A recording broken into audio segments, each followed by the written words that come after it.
Welcome, everybody, to K13 Media. Tonight, we have a wonderful lineup. We have a wonderful group of people here with us tonight, and I'm going to introduce the first one, which is Chad Childress. Oh, How's man. that? How's that, Chris? Oh, my gosh, Michael. Did I say Penn. Chad? Yeah, you said Chad. I think well, I saw his name on the thing, so Yeah, sorry okay. about that. See, I'm going to mess up all night tonight. So. We just got started. Look, It's a good guys, fit, though. welcome to the Jack. You're in the broadcast booth, Advanced Interior and Roofing broadcast booth tonight, and I'm with Michael Penn to my right, Ray Wilkerson to my left, and who's not with us tonight, and I believe in the first time ever not doing a K13 broadcast, is Chad Feltman. Yep. Not with us tonight, man, and I think he's in Athens right now getting drenched in a thunderstorm, wanting to doing the PA for the Georgia Bulldogs. So, man, we are going to miss Chad tonight. And I'm certain you're still going to want to tune in because the Pirates are going to put together a show this evening. We plan on it, and this muggy evening. It feels like it's about 70, 72 degrees, clouds overcast. I already got a nice shadow coming across the right field of the park.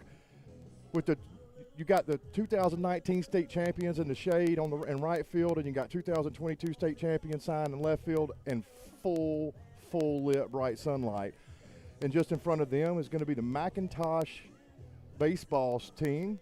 We have seen them already once this season. Started the season at them. We wound up coming back and winning a 7-6 ball game. But I tell you what, tonight, I am super stoked without ever being, I think, on the radio before ever or any kind of broadcasting. I called this man up. I said, hey, man, do you think you might want to help me? I know you love to talk. Everybody, a great guy in the community, Ray Wilkerson. Chris, yeah, thanks, man. I'm honored to be here, and not only to be here, to be able to make history, in Chad's absence. So he doesn't even know what you look like. I know, right? That's a good thing. But no, I appreciate you reaching out. Looking forward to calling an awesome game here tonight. We got about a 5-mile-an-hour wind, about southeast, so possibility of some long balls being hit tonight. Yeah, well, right now that flag is sitting dead still out in the dead center field right above the black batter's eye and here at the Jack. You're going to have the Pirates tonight. They're going to be all striped out in their whites with stripes. You got the McIntosh team wearing their green tops, and it's going to have Tosh written across the chest. Guys, I think it's going to be a good one. Yeah, definitely. Well, there is a potential for some weather coming in around 8. It's showing about a 99% chance of thunderstorms at 8 o'clock and 9 o'clock. So hopefully that'll hold off for us so we can get this game in. Or better yet, maybe the Pirates will run rule these jokers here pretty quick and we can get this thing over with. Well, we've run ruled 2 teams already this season, Spalding and Upson, in a convincing fashion. So we certainly got these boys locked in. Guys, I'm super excited about what's going to happen this evening and being able to, if you will, for the first time ever, operate in a K13 broadcast without the amazing Chad Feltman. And I only say that because he's probably listening in. He's probably going to be sending texts to us throughout the evening, letting us know how good and how bad we are doing. I was nervous all week. Yeah, Chris. yeah. I'm not going to lie. Man, I tell you what, I thought it was going to be a better broadcast without him. But guys, we're gonna expect to see out in left field MT Moody. We're gonna see in center field Lyric Scott. We're gonna have in right field Jarrett Morris. You're gonna have your same setup in the infield tonight. You're gonna have Walker Stiltner at third, Kobe Ivester at short. Zane Garner is gonna play second base. First base is gonna be Cooper Brown. Behind the plate, Gabe Bowden, and feeding his bent tonight, Jordan Camp, a Childress and Justice Player of the Game winner already this year. Ray, have you been able to see Jordan pitch any at all this year? No, so I was not here that game that he did pitch. However, I was listening in on K13 Media, and it sounded like he was dealing. The boy was shoving. He had a great day. Expect the same thing from him tonight. Last time we played, Braden Stevens came in, and he was the pitcher and the player of the game when we played McIntosh. He threw 5 great innings. Jordan Camp's on the hill tonight, and he's done nothing but show for these Pirates. Guys, we're going to take a short break. No, we're good. Oh, we're not going to take a break? No. I love it, Mike. We're going to talk until game gets started. Then we'll do all that. Even better. We're good. Let's okay. talk about the thing tomorrow. I tell you what. So while we're on air, then is that it says you love to hear my voice. Apparently, thank you so much, Michael Penn. Guys, I want you to know, everybody listening out there, I want you to know that tomorrow is a huge day for Pike County. It is opening day at the Pike County Parks and Recreation Authority. The rec department will be bustling with people. 67 teams are going to parade from the Christ Chapel parking lot at 8:30 in the morning, Saturday morning, tomorrow morning, and they are going to go through Zebulon, and they're going to go right behind Mr. B's, take a left and head towards the park. 67 baseball and softball teams. In the front of that parade is going to be we're going to have two Grand Marshals this year, co-Grand Marshals. I heard that. Yeah, Jeff Garner, who is, my understanding, responsible for building Field 3. We believe it was around 1990. I'm going to have him in the golf cart with me up front tomorrow during the parade. I'm going to ask him some pretty good questions and see if he can remember that exact date. And then if you grew up at all around Pike County, you know the name Batty Hatchett. Miss Hatchett was in that concession stand for generations, and you probably got a popsicle from her.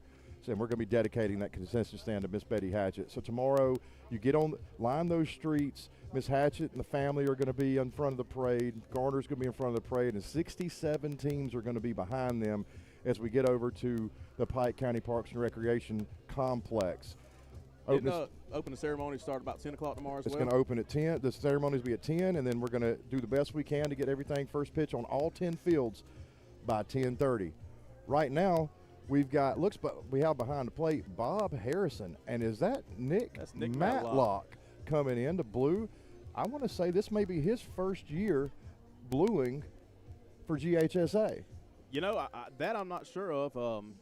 I want to say I have seen him doing some softball games. Maybe it was middle school, but as far as GHSA, yeah, this may be his first. And also shout out to my cousin Nathan Wilkerson, who this is his first year calling GHSA, and he's actually calling there in Spalding tonight. So that'll be, I think, his second game ever. So best luck to him. Yeah, man, and that's but tonight we're going to have what I would consider to be one of the most veteran umpires in the game, shaking hands now with the McIntosh coach and Bob Harrison behind the plate, and Nick Matlock, a wonderful man, new to really baseball and umpiring. And here with us tonight, it's a two-man crew, is Blake Parrott. Coach Parrott shakes hands with both Blues. We are getting really close to the national anthem and the lineups. Can we do the birthday shout-outs? Oh, you want to do a birthday shout-out? Remember the two? Yes, I know who they are. So definitely we'll start with Miss Chrissy Adams. Chrissy Adams, this Express Sanitation's been such a wonderful supporter in Pike County athletics. I believe they've been a wonderful supporter in K-13. Just great. You can't miss the black cans and the red tops. But I'm going to tell you what, Miss Adams, I know none of that happens without you. No, I can't be Kyle, can't be Nick, can't be those guys. Chrissy, we know you're the one. Happy birthday to you, and of course Zebra's dad. And Zebra. So if you listen to Pike County football broadcast at all, you know that Zebra is Tucker Saporita. Saw him today. I could talk about that here a little later on. His dad, Mark Saporita, his birthday, was he 60, 65, 63? No, come on now, take it easy. He ain't quite that old yet. Oh, Mark, happy birthday to you. I bet you're no older than 35. I'm certain of it. We do. So, Chrissy, Mark, happy birthday, guys. As we sit here and kind of still watch as Coach Parrott's pointing out the field layout to the Blues and to McIntosh, I'll just go ahead and go through the lineup. The lineup for the Pirates tonight is going to be leading off out in left field again, number 9, M.T. Moody. Batting second and designating hitting for Zane Garner, who will be playing second base, is number 13, Sawyer Selman. Batting third over at third base, and he was at East Coweta, and I heard that game last night, he put on a defensive gym, and doesn't surprise us. Batting third is Walker Stiltner. Batting fourth, playing over at first, number 15, Cooper Brown. Batting fifth, number 5, Jarrett Morris. He's out in right field. Batting sixth, behind the plate, Gabe Bowden, number 24. Batting seventh, and on the bump, number 8, Jordan Camp. Batting eighth, out in center field, the speedy Lyric Scott. And at shortstop, batting ninth, number 16, Kobe Ivester. For McIntosh, they're going to have Caleb Pearson, J.D. Rainey, Jackson Hebe, Cannon Freilich, Sky Sakuma, Braden Jones, Noah Ashley, Kyle Morefka, and Knox Lofstead for their lineup. So those are your two lineups, guys. It's about the same. I think the lineups really hasn't changed much for the Pirates. It's interesting that Sawyer is DHing for Zane this evening. But what's really interesting for the McIntosh, I think the last time we saw them, Sky Sakuma wasn't, I don't believe, in the lineup. He's going to be he's a lefty, throws right. I think he came in, did some courtesy running in the last game. That'd be something a little bit different to look at tonight, is to have Sky in that McIntosh lineup. Guys, I don't know if I've ever seen a behind-the-plate conference between the Blues and the coaches as long as it's happening right now. What do you reckon they're talking about? I really don't know, Chris. It's pretty in-depth conversation. I mean, it's they're going over something. Bob's doing most of the talking. He is. If you know Mr. Harrison. With his hands. If you know Mr. Harrison, you know that he can put on a good conversation. And as the guys have become familiar with me, as somehow or another I have become friends with just about every Blue out here. And as I say that, Blake Parrott, Coach Parrott, and Coach of McIntosh shake hands and shoot back to their dugouts. We're going to listen to the lineup from Michael Moody. Batting third and playing first base, number 4, Jackson Hebe. Batting cleanup and catching, number 3, Cannon Freilich. Batting fifth, playing second base, number 10, Sky Sakuma. Batting sixth, the third baseman, number 19, Braden Jones. Batting seventh and pitching, number 2, Noah Ashley. Playing right field and batting eighth, number 1, Kyle Morefka. And playing left field and batting ninth, number 5, Knox Lofstead.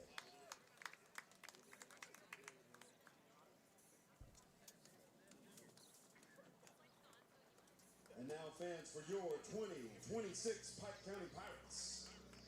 Leading off, playing left field, number 3, M.T. Moody. Batting second, the Pirate designated hitter, number 13, Sawyer Selman. Batting third, playing third, number 17, Walker Stiltner. Batting cleanup, playing first base, number 15, Cooper Brown. Batting fifth, playing right field, number 5, Jared Morris. Catching tonight, batting sixth, number 24, Gabe Bowden. Batting seventh and pitching, number 8, Jordan Kemp. Batting eighth, playing center field, number 7, Lyric Scott. Batting ninth, playing shortstop, number 16, Kobe Ivester. And playing second base for the Pirates, number 11, Zane Gardner. The Pirates are led by Brandon Harrison, Michael Pierce, Craig Chapman, and head coach Blake Parrott. And now, fans, if you would at this time, please stand as we honor our country with the playing of our national anthem.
And my help up here in the booth tonight, Mr. Jude Moody. And Max Moody. Alrighty, so we had Michael Moody there helping us out with some lineups. Also, ladies and gentlemen, thank you for being here tonight. If a storm rolls through, we have to kind of end this quickly. But just Chad told me one thing: do not get this computer wet.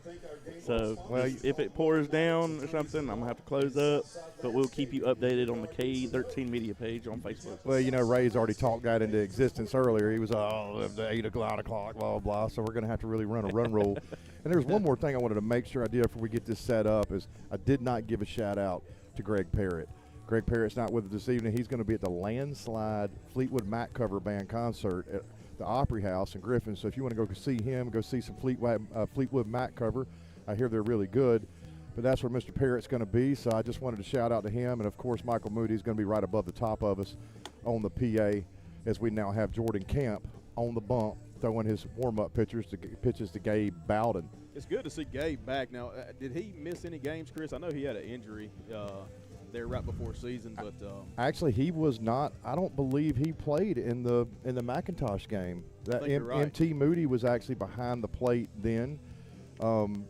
And then MT had a great game actually behind the plate. Great game at beside the plate too, hitting as he was one of the contributors. Him and Jarrett Morris to come back and win that 7-6 ball game to begin the season. And as they would begin the season against McIntosh and non-conference play, they're going to end non-conference play and get into conference play next week with McIntosh. So this is going to be a good check to see how much we've grown through this non-conference non-conference game schedule to start and end with McIntosh. Yeah, so speaking of, region play, so Pike region play begins Tuesday versus Callaway here at the Jack. So y'all be sure to come out and support your Pirates here at the Jack and be loud because we'll definitely need it as we start region play. Man. And Jordan Camp just said he needs 2 more, and Catch is going to throw it down. We're going to be ready for some Pike County baseball. I love it. I'm not going to be with you guys. I won't be here Tuesday night, so I'll be at the Golden Eagle Dinner in Spalding County where we'll be going to be giving an award to Leo Clemens. Coffee a Go-Go. What a beautiful, beautiful, wonderful, wonderful man. Great story, great testimony he is, and it's going to be a good time out at the Kiwanis. Did you let Chad know that you won't be here? Well, he's finding out right now. Yeah, I'm sure he's listening in. He's finding out right now. I figured I'd give him something to listen to and think about. He's about to text you. Look, if you hear something come across that sounds like a text, that's Chad. Well, I guess not when Chad texts me, but if I text him back, then you can hear me texting him back. So I'm gonna try not to do it. It'll be all right. Well, here we go, guys. Caleb Pearson, a lefty, number 17, is going to step into the box, and he's going to stand in the shade as he looks out onto a mound and almost like a spotlight glaring down on top of Jordan Camp as he comes from the windup and delivers a fastball, catches the outside corner of the plate, perfectly painted for strike number 1. Yeah, that was a great pitch. Delivery, and the ball is crushed down the right field line, just gets past Cooper Brown. Jarrett Morris is there before the ball could even think about getting to him. He got to it. He fires that ball back into second base. So the Chiefs are going to have a runner at first base, and Caleb Pearson is going to bring the 2-hole hitter, number 23, J.D. Rainey, to the plate. Righty. Stocky-looking kid. Yeah, he is. He's their shortstop. J.D. comes in the box after he catches a sign from the third base coach, who's wearing the number 22 tonight.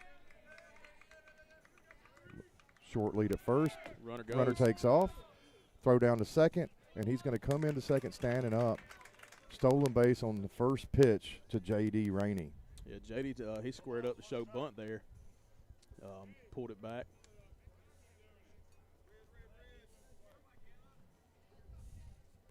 So give Pearson a stolen base. It's now no balls, 1 strike as he pulled back on a strike. Camp's going to look back at second, come back to first, look back to second, and the pitch. Shows bunt again on a curveball. This time Camp leaves the ball just upstairs. It's going to be 1-1 as Rainey pulls the bat back for a second time.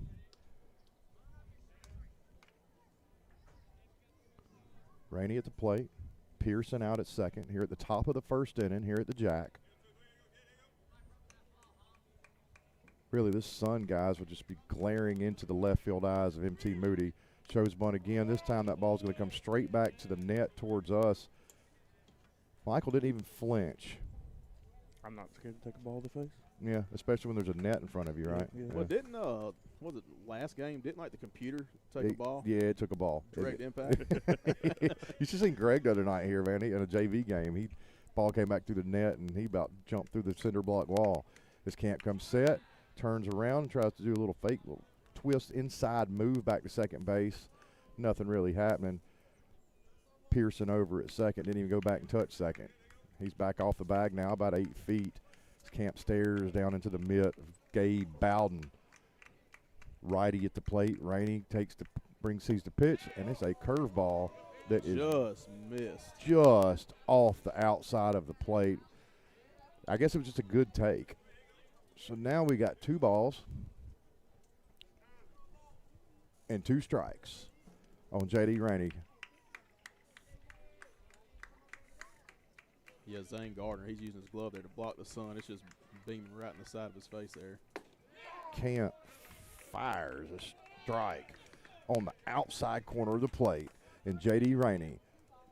I believe he disagrees with that call. He disagreed, but he is walking back shaking his head. But Yes, but he just got smoked after a good curveball to kind of up. Camp follows it with a fastball to strike out J.D. Rainey looking. Now the 3-hole hitter, Jackson Heeb's going to come to the plate, right-handed hitter. Also, pretty good sized kid. He's going to get to the plate with 1 out. Still have Pearson out at second. Zane Garner comes over towards second. Looks, and jumps back towards second. Camp throws a curveball. It's going to start at the left hip of number 4, Heeb, and jump right back over the plate for strike number 1.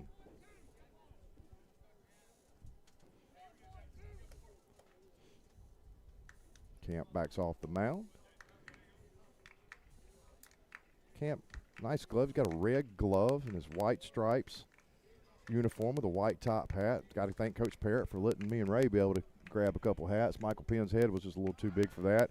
As there's a pickoff move back to second, and everybody, the runner dives back. Camp throws the ball over second, and Zane wasn't there, and Kobe wasn't there. Lyric Scott comes in, retrieves the ball in center field, throws it back in. No harm, no foul. Was that a trick play, Chris? If it was, I don't know if it worked. I don't know if it worked. It certainly has the runner on second thinking about getting thrown to as Camp delivers to the plate. This time it's a curveball, low and away as Gabe blocks it up just behind the left-hand batter's box. Chad's upset with you. Chad is upset with me because of Tuesday? Yeah, I'm sorry, Chad. I figured the best way for him to find out would be on air. Just rip the Band-Aid off? Just rip it off on air. Just let him know right off the rip. I was just making sure that he was listening. As Camp delivers, this ball is hit straight up in the air over the first base dugout. Gabe's hollering, no, no, no, no, no, as the ball's going to land just behind the first base dugout and represent strike number 2, I believe. That's correct. I guess this is a strike. Does the strike not work? The strike might not be working on the scoreboard tonight. The scoreboard is home of the Pirates scoreboard, big scoreboard out in right field. Looks like all the lights are lit up on it except for the strikes. 1 works, just 2 don't. Oh, okay. So Camp's going to come in, and he's going to throw a nice curveball. It's going to be swatted out to right field. Jarrett Morris is going to back up. He's going to take the catch. He's going to make a throw to third base. What a good throw. But Pearson, after tagging up at second, is going to slide in safely to third. Yeah, he got a really good jump on that. Yeah, he really did. He was at second, tagging ready to go. Jarrett did everything that he could do right. But now you're going to have a runner at third in Pearson. That's their leadoff hitter who got on via a single down the first baseline, stole second, and just got moved over to third by Jacob Heeb and a sac fly out to right field. It's going to bring up to the plate lefty Cannon Freilich. Yeah, the umpire, he had to go over here and talk with number 4 and give him a warning of slinging his bat there. Oh, okay. So Mr. Blue Harrison go over here and say, hey, man, be a little easier with your bat, I reckon. Jordan Camp delivers. That ball is just low on the outside of the plate to see if number 3, 4-hole hitter, Cannon Freilich, was going to bite at it. He did not do it. Camp's already coming in. He throws it in a fastball. Ball is hit straight up in the air. MT Moody's going to come, Camp under it, and record out number 3. So after the top of the first, They're going to leave. McIntosh going to leave a runner on third, 0-0, going to bottom. Truck Month is back at Countryside Chrysler Dodge Jeep Ram in Jackson, and we're celebrating by offering savings up to $19,000 off the sticker price on select 2026 Ram 1500 models. Qualified buyers can even take advantage of 0% financing for 60 months. Be sure to shop our huge online inventory at countrysideautomotive.com, and let's find your new ride at Countryside. I-75 exit 205 and Highway 16 in Jackson, Georgia. We would like to thank Christ Chapel for their sponsorship of K13 Media and Pike County Sports. Christ Chapel, they have several services over there that you can attend on Sundays. You could get Christ Chapel Zebulon at 8 o'clock in the morning, 9:30 in the morning, or 11:15. 3 services, and then you have 2 services at the pavilion in the morning too. So there's 5 total services that you can experience at Christ Chapel, the community church in Zebulon, Georgia. Billy Smith, the lead pastor, wonderful human being. We forgot to get the prayer in tonight, and that would be more, I guess, on us than Billy, because he has been such an amazing human being. Have always been able to pray for us, and I know that he's praying over this team, and we're praying with him. Christ Chapel, what an amazing community church. So on Sundays, there's more people probably in Zebulon at church than any other day of the week as far as the population of Zebulon goes. Wonderful sponsors. Thank you so much. And Wreck the Wreck, they absolutely love to do that. Thank you, Christ Chapel.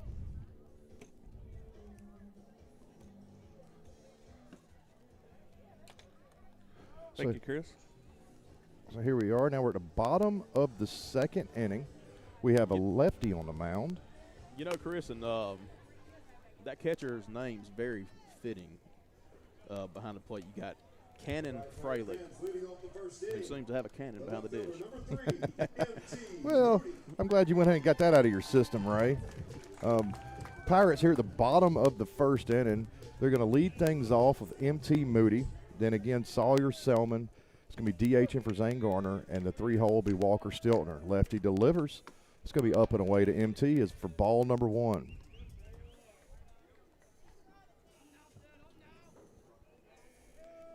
Lefty's already delivering again, and he about the same spot, up and away for ball number 2.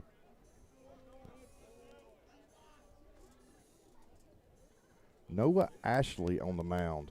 Big kid, tall, looks to be six foot plus, delivers a fastball. This time, little inside, little low, strike zone. MT swings through it. 2 balls, 1 strike. Man, Ashley's already on the mound, already looking over the glove, already coming to the plate. I mean, he is throwing faster than I can talk. Definitely not wasting any time. Wow, 3 balls, 1 strike.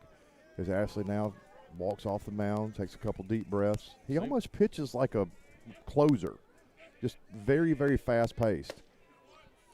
He's going to pump strike 2 in. MT's going to watch it come across the plate. So we've seen 5 pitches and 5 fastballs from Noah Ashley.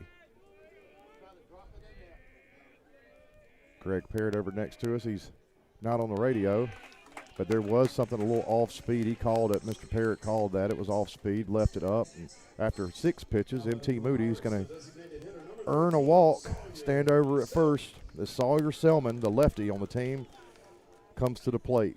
Yeah, Noah definitely showing some frustration there at that first at batter.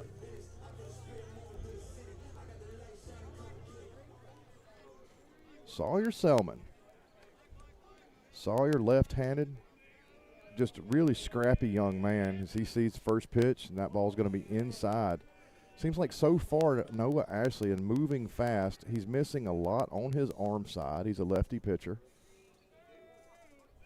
M.T. Moody takes about 5 clean steps off the bag, and that ball brushes the shoulder, just missing Sawyer Selman for ball number 2. Guys, he's coming up amped up, and just he looks like he's just not even finding time to breathe. Out of 8 pitches, he's only thrown 1 strike, Chris.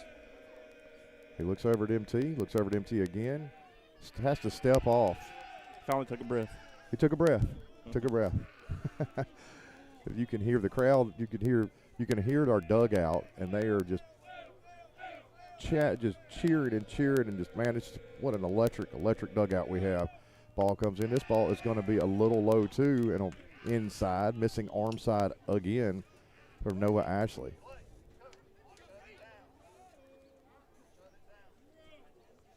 All right, so Coach Harrison, Bob Harrison, is going over to Coach Parrott at third base, and he has told the team who's standing on, they're leaning up, they're just cheering for their team. He's told them to shut it down. Shut it down. And they're not heckling the pitcher or anything. They just nothing out of the norm, Chris. I know. I mean, that's going to be an interesting evening if there's not going to be any cheering. And another pitch on the inside of the plate in the left-hand batter's box. 4 straight balls to Sawyer Selman. So now you're going to have Sawyer at first. You're going to have MT at second base. And Walker Stiltner, man, the stud sophomore, and really one of the best hitters we've got on the squad is coming to the plate. Yeah, this kid's really special. He tends to find barrels. He's a good gap-to-gap hitter. He can go right center. He can go left center. Always has a good approach. Wags the bat back and forth as he watches.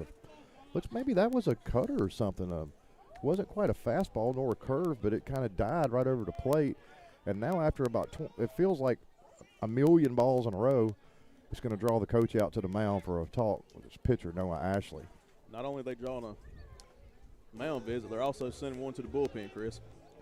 Yeah, well, he's come out, and again, he came out just amped up and just slinging a rock, which you would maybe see from like a guy that comes out in the 8th or 9th inning when everybody else has had a long game. Trying to end the game. Trying to end the game. Yeah, not to start the game. Kind of like a Craig Kimbrell.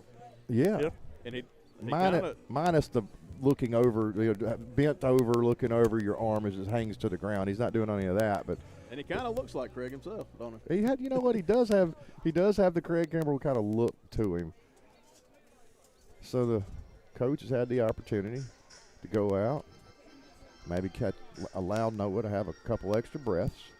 His number 17, Walker Stiltner, steps in the right-hand batter's box. Walker has that back right foot about as far back in the box as one could have it, and hugging that plate. Sees a pitch. Walker's going to slap the pitch just over the top of the dugout on the first base side. So now 1 ball, 1 strike to Walker Stiltner.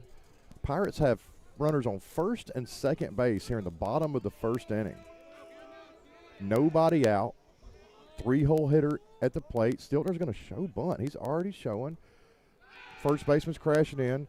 Third, and then at second base, MT takes off, and without there ever being a pitch thrown, as he gets thrown out at third base, as the pitcher, Noah Ashley, just picked him off as over at third. So that didn't work out. Stiltner, after showing bunt really early, MT Moody runs into an out. It's going to leave Sawyer Selman over there by himself on the diamond at first base with 1 out now. Walker Stiltner, 1 ball, 1 strike. Yeah, the third baseman, he never crashed on that. He stayed put. Ball's up and away to Walker Stiltner. It's still missing arm side from Noah Ashley. It's going to be 2 balls, 1 strike. Yeah, the first baseman crashed in. Third baseman did not crash. MT took off, maybe thinking the third base might crash, and he didn't. It was an easy out. There's a pickoff move now, thrown over to first base. First, Sawyer doesn't even slide back into first. He just takes 3 or 4 steps and stands there. And now he's back off the base about 4 steps. The lefty comes to a halt on the mound and delivers. This time the ball is going to go right between the legs of Cannon Fralick, the catcher, and find its way back to the backstop. And Sawyer Selman's going to land at second base on the wild pitch. Chris, this pitcher, he's really struggling. Yeah, he has come out, and he really just looks like he's just amped up a lot. Yeah. And not really just, in this casual kind of groove that you would expect out of a starter. Yeah. Sawyer's out at second, has a shortstop dancing behind him. The pitch, that ball's going to be left way up and it's going to draw the third walk in a row. Walker Stiltner's going to stand over at first base. So now we got Stiltner at first, Sawyer at second. We had M.T. Moody thrown out at third, called stealing, and coming to the plate, first baseman, righty, Cooper Brown.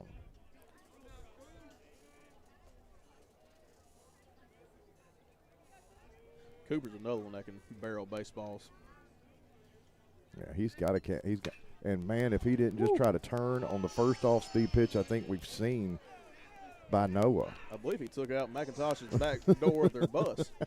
He hit that thing over there. I can't remember what team it was that ran over a light pole, but that ball just landed in the parking lot close to where that light pole is still leaned over out there and outside left field. He may have took it on over, you know. He may have. Cooper stands there. Now no balls, one strike to him. A runner's at first and second. And he turns hard on another ball. This time it's fastball on the inside of the plate. It's going to land over in the bullpen for the visiting team as they've got somebody over there warming up. Again, yeah, it's number 44 they have there in the bullpen warming up. 44. I think you can find that somewhere, somehow, some way. We've got that number somewhere. So Noah Ashley comes set, makes the pitch, and Cooper Brown's going to drive this ball way to deep center field. Center fielder's going to come over, make the catch, flip around, and it's going to push Sawyer Selman over to third. So give Cooper Brown a sac fly, knocking the ball out to center field for the second out, and pushing Sawyer Selman to third base. It's going to have Sawyer at third, Walker at first, and coming to the plate, the 5-hole hitter for the Pirates, right fielder, Jarrett Morris.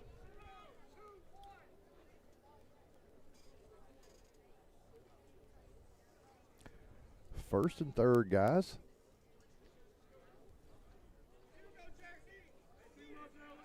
Sun, or the clouds kind of went over the sun, I believe, or the sun went down. So it's not in the pitcher's face no more. Yeah, that clouds are really, as the sun kind of peeps itself over the top of the bleachers on the first base side.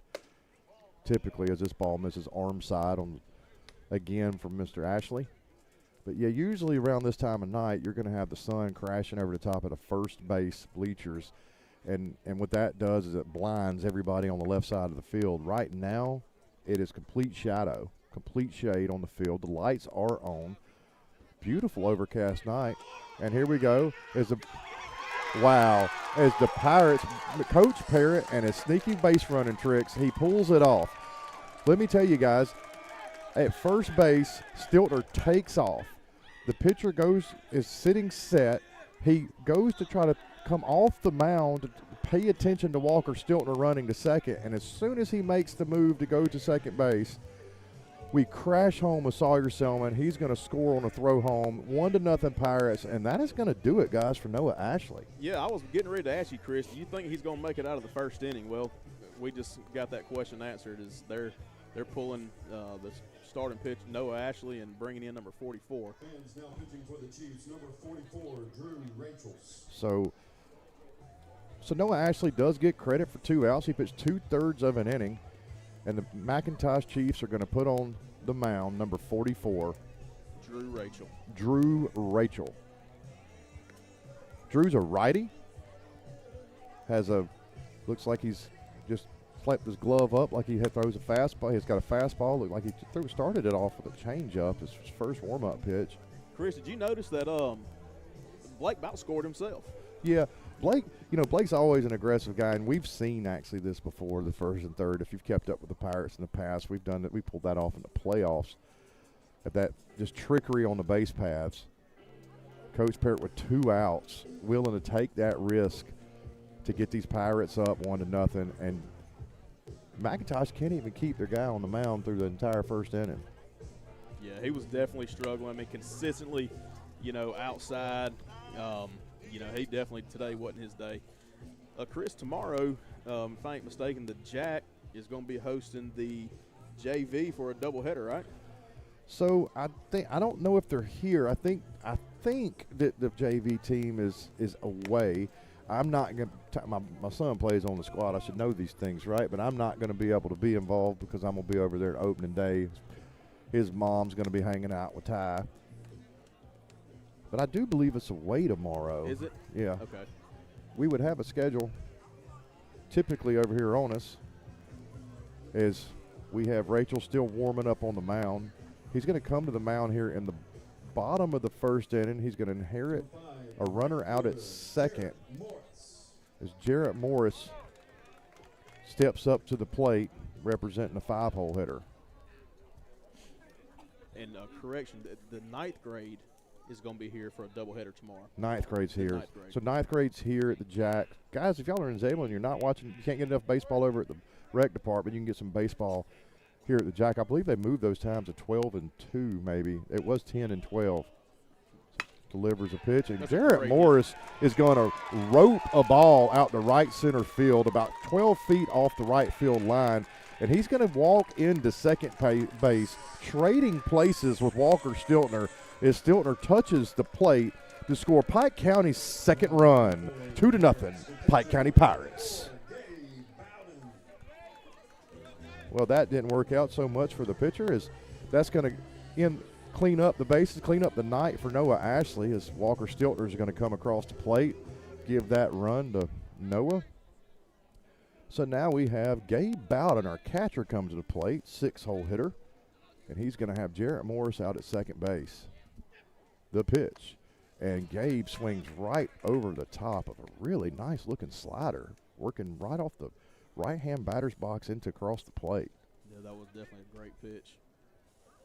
Before comes set, he kind of shows his whole body to the catcher and then looks back at second base, delivers another slider. This time it eats the dirt in the left-hand batter's box. Cannon Fraylett, the catcher, does a really good job of blocking it up. 1 ball, 1 strike to Gabe Bowden. Jarrett stands out at second. The pitch. Fastball. Gabe Bowden's going to hit the ball to shortstop J.D. Rainey. Rainey's going to come up, throw the ball over to first for a 6-3 putout. So Pirates score 2 in the bottom of the second, leaving Jarrett Morris on. What a great way to begin the game. We'll see you at the top of the second. Dedication, compassion, and integrity. We've got the experience and expertise. When you need some help and you feel like there's nowhere to go, you can count on us for everything you need to know. The Sellers Law Firm, where clients become family.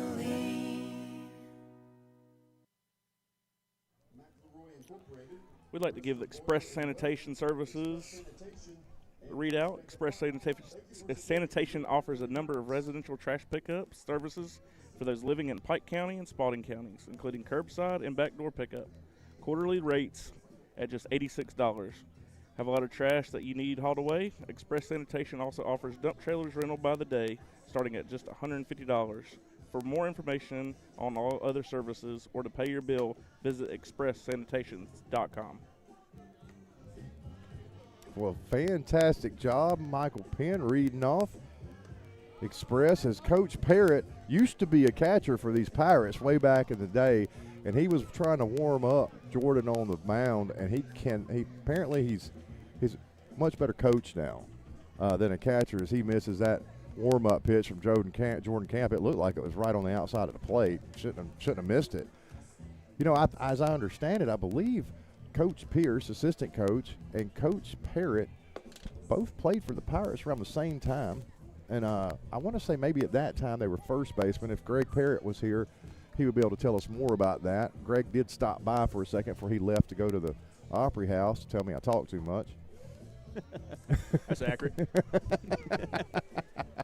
Well, that's your job, Chris. Yeah, I guess so. So here we are at the top of the second inning, and McIntosh is going to bring in the 5, 6, and 7-hole hitters. Sky Sakuma on deck's going to be Braden Jones, and in the hole, Noah Ashley, we believe. The Blue turned around Harrison and said something to the scorekeeper upstairs after Ashley came out. He was put on the lineup as a DH. I think they scratched him as a DH too, so we may not see Noah bat third here in the top of the second inning. Camp comes set to the lefty, Sky Sakuma, and throws a fastball right by a swinging Sky. No balls, one strike. Guys, it has gotten so dark now. I had to take my glasses off so I could see.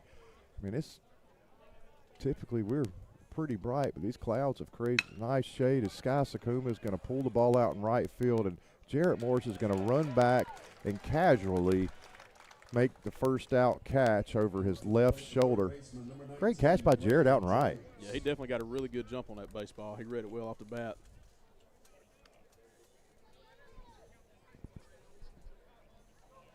So now Braden Jones, third baseman for McIntosh, comes to the plate. Right-handed hitter. Got his shin guard on his left shin, and he's going to swing through strike number one. Has his sliding mitt hanging out of his left back pocket. Has a black sleeve on his right arm with black gloves. He is just decked out with every accessory one could have as he looks at a ball off the plate. 1 ball, 1 strike. Here in the top of the second inning. Both teams have collected a hit already this game. Pirates up 2-0. Now it's going to be another strike as this ball's fouled straight back by Braden Jones. 1 ball, 2 strikes.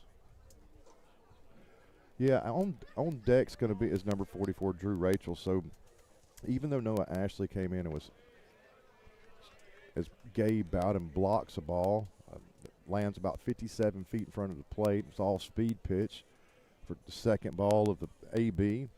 Yeah, so Noah was originally on the lineup card as a pitcher / DH, so he would have likely been batting for anybody coming after him. He's been pulled off the lineup completely as Rachel's on deck circle. Ball's outside for ball number 3. 3 balls, 2 strikes to Braden Jones, the third baseman for McIntosh. Camp with the delivery, the pitch. Man, what a fastball just in the north side of the zone. And it just goes right through the swinging Braden Jones. That's going to be the second strikeout of the game for Jordan Camp. 2 away here in the top of the second inning. So now Drew Rachel comes to the plate, came in the bottom of the first, and he's going to look at a strike. Man, that was a nicely located fastball on the outside corner. Yeah, he painted the corner on that one.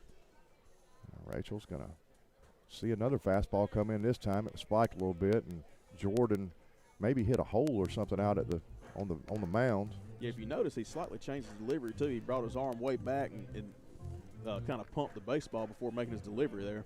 You know, it's interesting too because Camp does pull the ball away from his glove some right before he delivers. He kind of shows it and then sends it.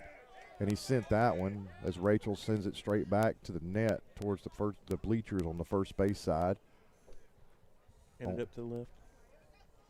Kyle Marhefka picked the ball up, throws it back into the catcher. That ball finds its place back next to the umpire's bag as Camp now shakes off 2 pitches, shakes off a third pitch, and it's going to cause Rachel's to call a time.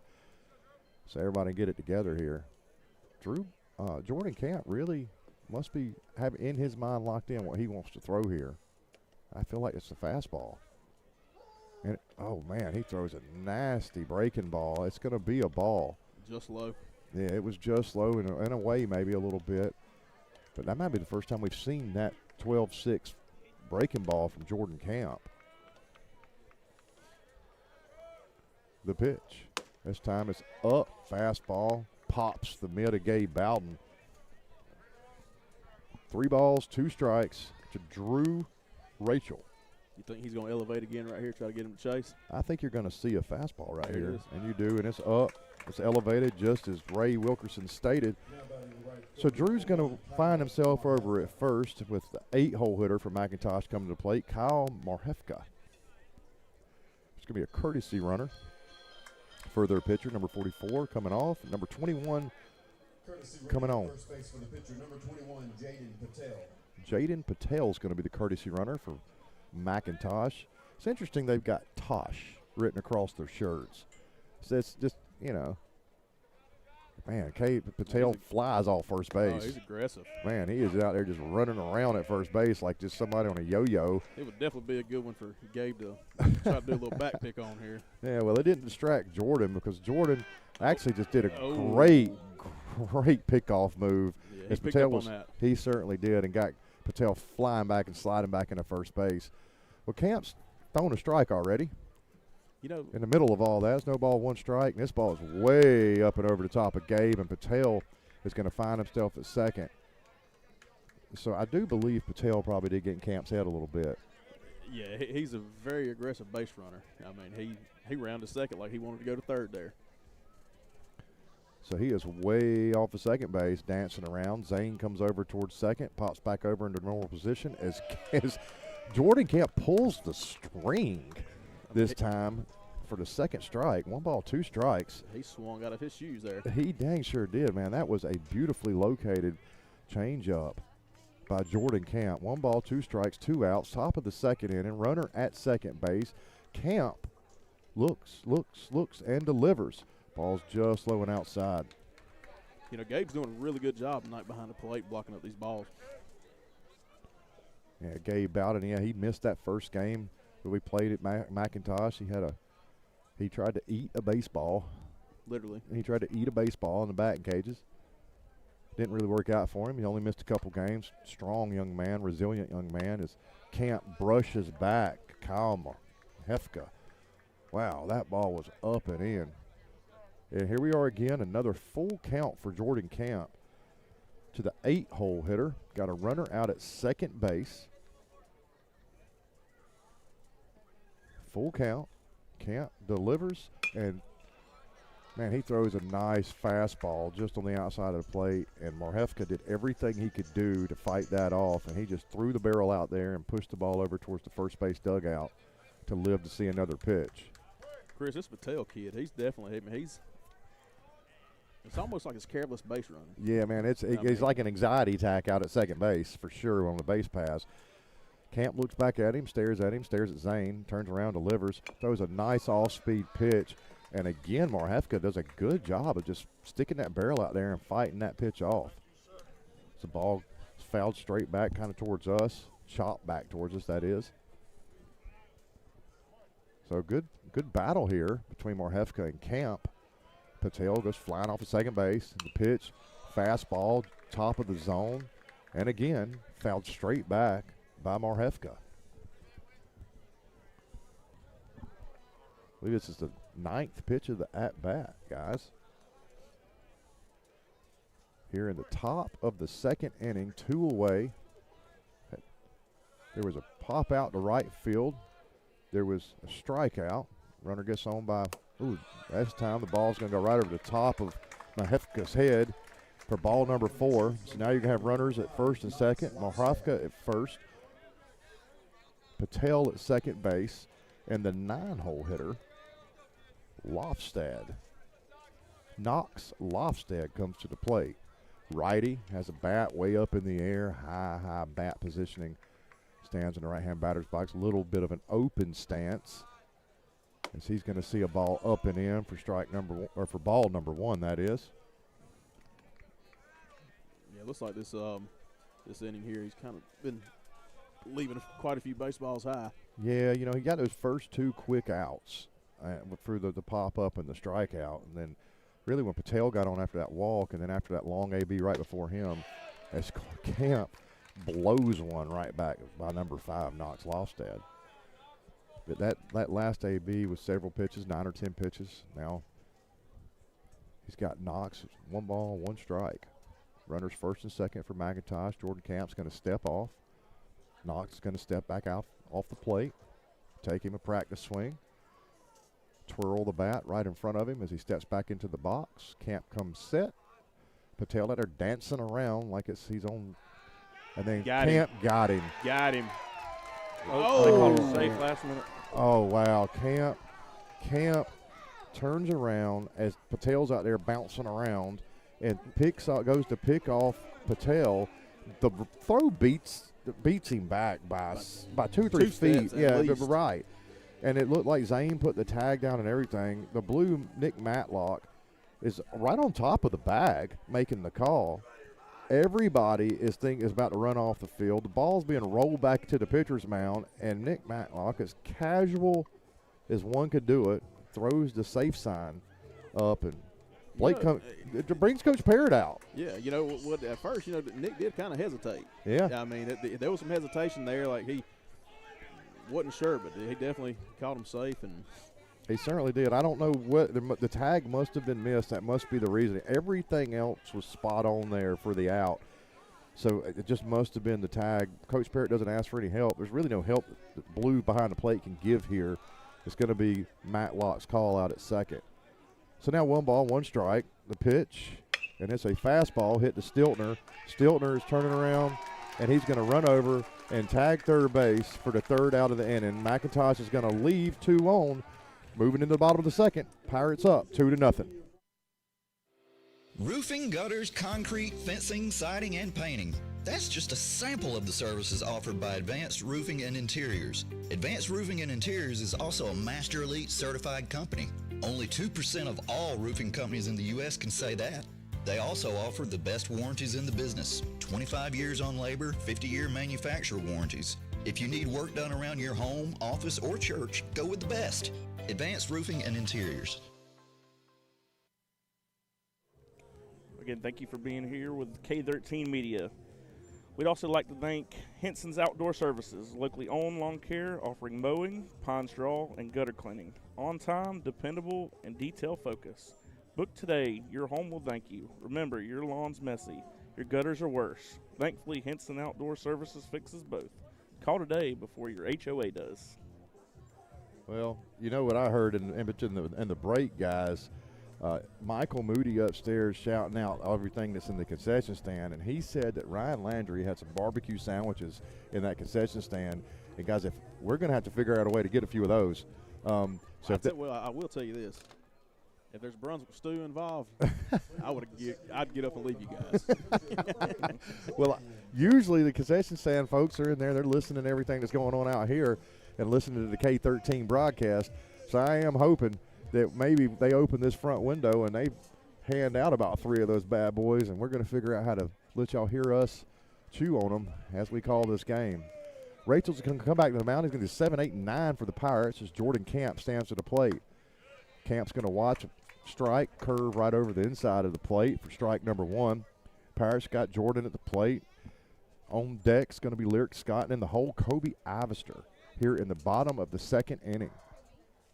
This time, another pitch, same type, curve ball, located a little bit lower, starting in the right-hand batter's box, but finishing over the plate. This Camp swings right over the top of it. Well, my kid's not playing on the varsity team. As Camp pokes the ball over to third, and the third baseman is going to make an error, put that down as an E5 as the ball hits the tip of his glove. And Camp's going to stand over at first base long enough to probably have a courtesy runner come in and run for him. So give that an E5 to third baseman, Braden Jones. For the pitcher at first base, number 14, Max Harris. Max Harris is going to come in and courtesy run for Jordan Camp.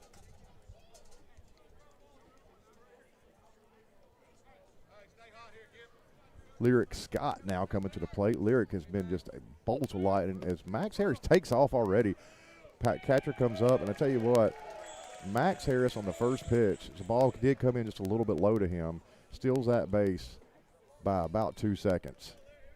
Chris, you think Lyric's gonna lay one down, especially as fast as he is, and you got Max Harris on second base? You think about to lay one down? That's a good call. Lyric is the fastest person in Zebulon right now. I'm certain of it. He doesn't. Ball's going to come in, and he's going to watch man, that ball did not look like it could have been more than 80 miles an hour and just floated across the plate for a strike. 1 ball, 1 strike. Max Harris out at second. Got there by courtesy runner for Camp, who ended up at first on E5. And there's Lyric's bunt, and he is going to lay it down. Oh, and he's there. Pitcher. Oh. Yeah, pitcher comes off the mound, and look, the bunt was going right towards the mound. You couldn't have made more of a bang-bang plate by that pitcher. Rachel's coming off and throwing it to first. It's going to move Max over to third, but Lyric, being as fast as he is, beats it by about a step. This time, Matlock throws that safe signal up, and everybody agrees with him. Yeah, we got a little first and third action here, and if I was a betting man, I say Lyric's about to steal second. What you say? Yeah, I'm going to say that Kobe Ivester now, our 9-hole hitter, our shortstop, is probably going to take this first pitch. I'd agree. Yeah. Lyric standing over at first, has a little bit of a lead. Max Harris, about as tall as Coach Parrott over there at third base. Actually taller than Coach Parrott over at third base. And that's going to draw Cannon out to the mound to talk to Drew in this first and third scenario. Chris, you know it's baseball season. We got 3 weeks away, 3 weeks from today. The Braves will be hosting Kansas City. Yeah. Hosting, that means Cadillac's probably going to be there at the park, I would imagine. Yep. Fun times for any Braves fan to come in, and I'm sure Chad's going to have all kinds of stuff to give away. Now Cannon squats back behind the plate. Drew's going to look into his glove as Kobe Ivester hovers over the top of the plate from the right-hand batter's box. And there's a fastball right down Broadway. Kobe does take it. Lyric stays put. Coach Parrott gives a sign over to first. Kobe steps back in the right-hand batter's box. Good crowd out tonight. First base bleachers, that side, home side, is just packed out of Pirates fans. Man, that is another strike fastball, this time on the inside of the plate. Very well located. So quickly now, Kobe is 0-2 with runners on first and third, representing a 9-hole hitter in the order for the Pike County Pirates. This time, pick-off attempt over at first, and then they're going to – He's under it. He's under it. Yep. Wow, and the Pirates have done it again. This time, Lyric goes towards second base. The ball is then thrown over to first base. As soon as the ball is thrown to first base by Drew, Max Harris crashes home. Very good throw by the second baseman back towards the home plate, but just under the tag. Scoring the third run of the Pirates is Max Harris. Going to leave Lyric at second. Yeah, Lyric at second. You got the McIntosh coach. He's coming out here. He politely challenges the call, but he accepted what home plate umpire had to say. There was no argument. Well, he was under that tag. It was bang out at second too, and there's nothing that blew out in the field was going to be able to do anything about it.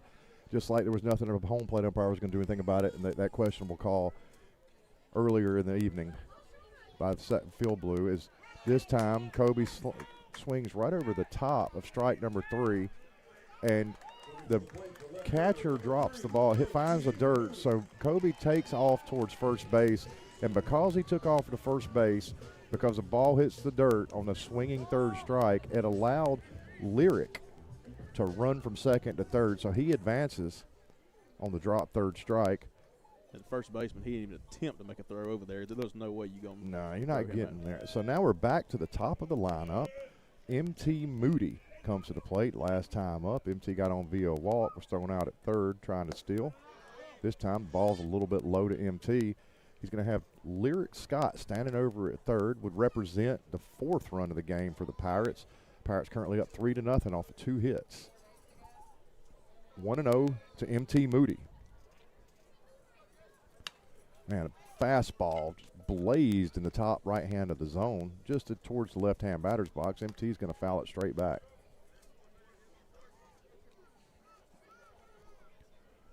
T steps back in, right-hand batter's box, swings the bat around a couple times, stares right back at the pitcher. Pitcher comes set. The pitch. Ooh. And MT's going to find himself at first base again. First time by via a walk, this time via a hit by pitch as he wears one off the left elbow. You know, Chris, all this started with that E5. It certainly did.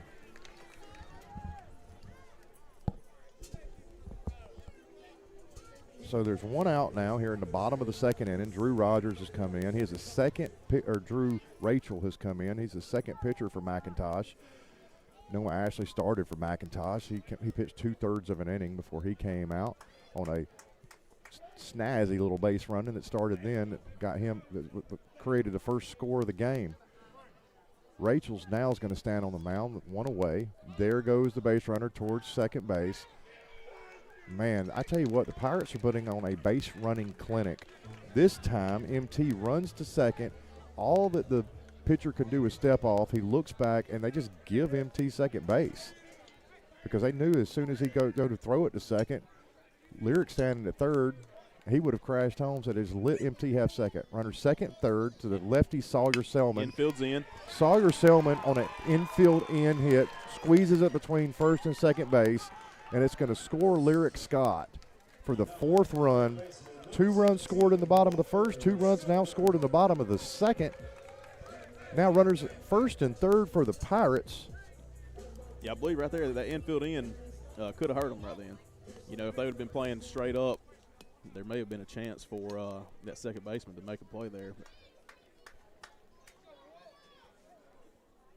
So give Sawyer a single as Walker Stiltner steps up to the plate. Walker also got reached by way of a walk his first time up in the first inning. We're now in the second inning.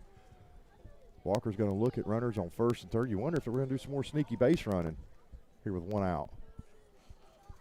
The pitch. And then there goes a runner to second base.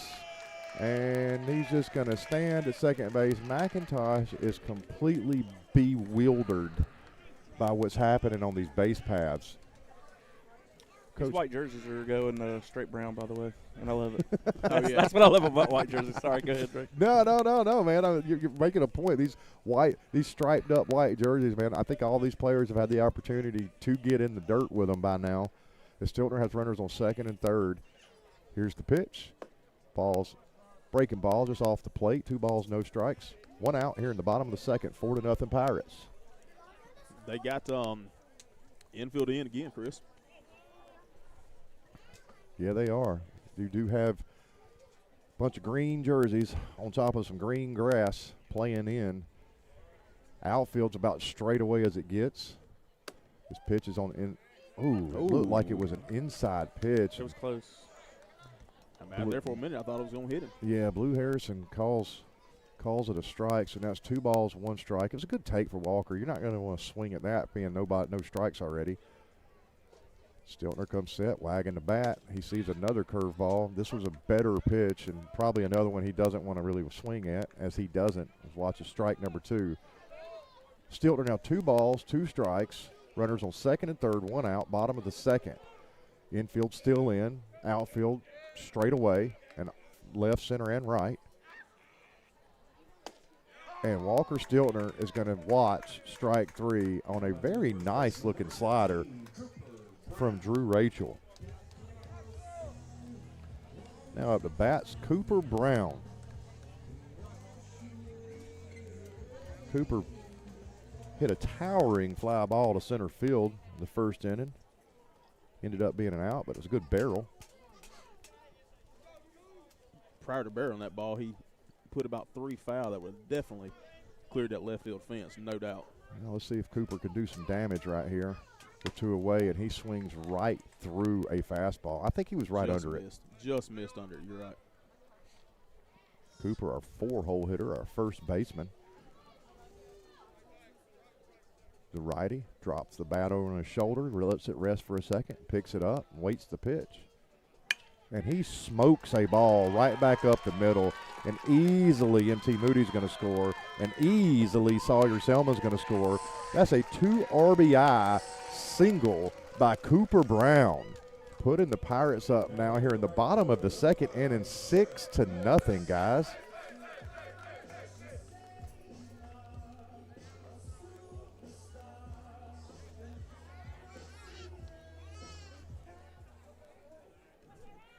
So now coming up to the plate is Jarrett Morris, a right fielder. Man, last time Jarrett came up, he scorched the ball out for a double. Beautiful hit down the right field line. He's got Cooper leading off at first, and the pitch. And that's away. If he throws that ball away, the way that Jarrett hit the ball down the right field line opposite field last time, if he's locked into those oppo hits, that away pitch is right in his wheelhouse. Jarrett swings the bat, twirls it right in front of his face, pulls the bat back over the back of his helmet, and he swings right through. Hesitation, right? He swings right through a strike, and Cooper Brown comes in, steals second base. With a little bit of a hesitation. Little bit of a hesitation, steals second on a fastball, too. Yes. Wow, Cooper, who would have thought that he had wheels? Coop turned the Jets on. He slides in, and he gets his right leg dirty. And he might have been the last one on the team that hadn't gotten dirty yet, Michael. Yes. So Jarrett now is 1 ball, 1 strike on him here in the bottom of the second still. And Jarrett's going to watch a really lazy off-speed pitch land in the mitt of Cannon Freilich for strike number 2. 1 ball, 2 strikes, 2 outs, bottom of the second, 6-0 Pirates. Drew Rachel is now working in his second inning. Man, Jarrett Morris does an amazing job of laying off a nasty, nasty breaking ball. That ball was coming in, looked like a strike, and just died in front of the plate. Yeah, It was beautiful. I did swing. I would have been walking back to the dugout myself. Yep.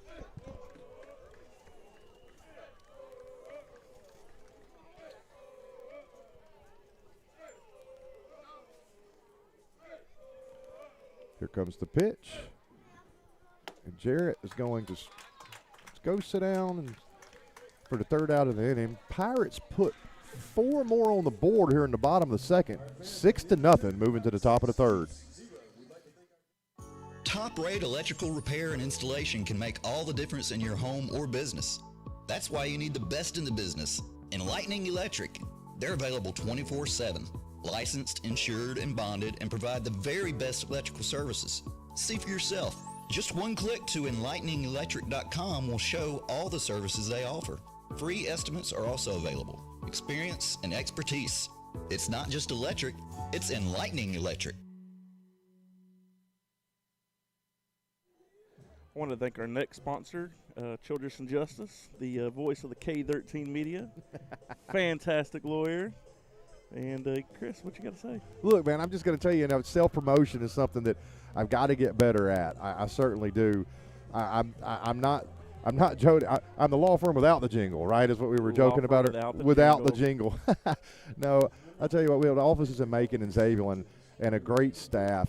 We do trial work, injury work. We represent a lot of kids. If you are injured, if you're some of the most vulnerable folks, man, is who we represent, and we certainly love doing that for our communities all across Middle Georgia. If you are injured or in a car wreck, you can certainly give my law firm a call, Childress and Justice. Thank you. And Jordan Camp's going to come back to the mound here in the top of the 3rd inning, and he is going to face 1, 2, and 3 in the lineup. McIntosh brought 4 to the plate in the 1st inning, 5 to the plate in the 2nd inning. And Caleb Pearson, their leadoff hitter, who did get on by way of a single. It was a shot down the first base line just under the diving glove of Cooper Brown. And he represents McIntosh's only hit of the night. Leading off the 3rd inning for the Chiefs, the center fielder, number 17, Caleb Pearson. Chris, I just have to say, you're doing a fantastic job tonight, sir. Oh, my goodness, He's man. doing great. Oh, my gosh. Guys, there's nobody like Cadillac. As Jordan Camp delivers pitch number 1, this ball's going to be just low and away to the lefty, Caleb Pearson. Maybe they did that because Caleb was able to pull the ball down the right field line his first time up, so he starts him away. But this pitch, he throws across his body and back to the backstop, just over the left foot, the back foot of the hitter, Caleb Pearson, for ball number 2. Chris, tonight here in about an hour, you got Team USA. Team USA playing in the WBC. Wow, Camp has throws but just misses off the outside of the plate. 3 balls, no strikes. So that's the World Baseball Classic Right, going on. Yeah, Team USA is taking on Brazil at 8 tonight. I thought I saw something like Canada and Mexico got in a huge brawl. Did you see that? I didn't, but I Ball's a little low. It's on 4 straight pitches to Caleb Pearson. He's going to get to the bag for the second time tonight. First base, that is. Yeah, no, I didn't get to see that. However, but I heard about it. Man, but I haven't seen it. Man, those boys went at it. Like, it was Canada and Mexico. It was probably one of the best brawls I've seen in some time. Wow. Yeah, the punches were thrown as there's a pickoff attempt back to first base by Camp. Pearson's going to dive back into first base, get himself a little bit dirty too. Unsuccessful pickoff attempt as he's going to come back off the bag about 4 steps. Bring the ball into J.D. Rainey, the 2-hole hitter. Righty for McIntosh. Man, he sees a fastball right down Concord Street. Call that. Headed come through Zebulon going back towards Concord. That's what you got.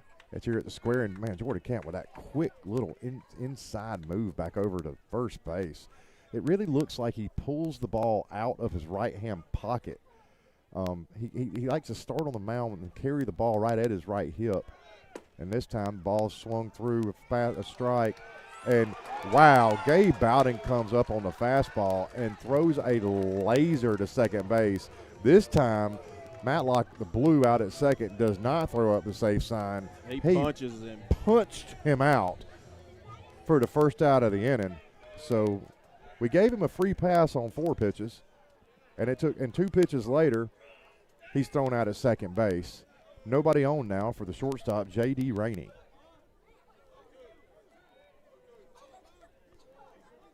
Yeah, the umpire saying it's a 1-1 count, and the Pirate dugout over here, yelling out his 0-2. Yeah, I've got 0-2 as well. Yeah, and then Harrison's going to throw up the 0-2. And this ball sails way over the top of everybody's head, come right at the unflinching Michael Penn. Wasn't a bad spot. No, not at all. Anytime you throw something right at Michael, that's good. That's a pretty good spot. You know what? We talked about, I don't know, they got us on in there in the concession stand because I haven't seen his barbecue sandwiches. His Jordan Camp just rings up J.D. Rainey. He definitely looks like he's starting to settle in. Oh, my. He's shoving. Goodness, man. The momentum is with the Pike County Pirates here. Now it's a dark evening. Lights bright and just shining on this club as they're up 6-0. Remember, last time we played these guys, it was a tough game, and we had to put it in to win 7-6. As Jordan Camp now is going to throw a strike, the 3-hole hitter, Jackson Hebe. This will definitely be some good motivation going into reach and play if we continue to play like we are tonight. That ball's just off the plate for ball number 1. Well, in the second inning, we quickly were able to get through the first 2 outs. Here in the third inning, we're now going to quickly get through the first 2 outs. Let's see if we can find the first 1-2-3 inning of the night for the Pirates. This ball's a slider off the plate, maybe overspun it just a little bit. Yeah, Chad promised us. He said, man, if you talk about the concession stand and the food, that they're going to give it to us. Well, and I get nothing. I'm getting nothing. I think he just gets lucky sometimes. Yeah, I guess so. As Camp overthrows a fastball across his body for ball number 3. So right as you said that Camp was fine in his groove, he kind of ungrooved a little bit here. And let's see if he can battle back in and try to save this at bat. Fastball. He looked like he was throwing a little more off speed. He's been throwing more off speed lately, more than he was in the first couple innings. Well, I tell you what, Hebe had the green light. The green shirt wearing Hebe had the green light on the 3-0 count, and he fouled it off to towards first. Now 3 balls, 1 strike. He's got a huge arm guard on his elbow. Hebe does. He also has his sliding mitt hanging out his back left pocket. Off-white shoes, white pants, green top, green helmet, shiny green helmet. He throws up his right-hand batter's glove towards Bob Harrison. They're blue, and home plate blue and says, man, give me a second. Here we go. Digs back in, and Camp's going to deliver the 3-1 pitch. Fast, the little tail and just drooping off-speed pitch is 3-hole hitter. Hebe is going to send that thing out into left field just in front of Lyric Scott crashing in for a single. So now here we are with 2 away. Here in the top of the 3rd inning, the 3-hole hitter has just found his way to first base on a single. As the 4-hole hitter, Cannon Fralick, the catcher for McIntosh, comes to the plate. Big lefty. Wags the bat in front of the plate, just over the top of it. Pulls the bat back in front of him. And Gabe nicely blocks a ball in the right-hand batter's box just over the feet of the left-handed Cannon Fralick. Yeah, Gabe, he's been working back there tonight. I don't think he's had a pass ball yet. No, he hasn't. He's really done a fantastic job. He sets up on the outside of the plate, and Jordan hits that spot. It's going to bring in a MT Moody out in left field as he's going to camp under the 3rd out of the inning. So leave one on for McIntosh, and they get nothing else done. They're going to put another 0 at the top of the board. Moving into the bottom of the 3rd, Pirates up 6-0.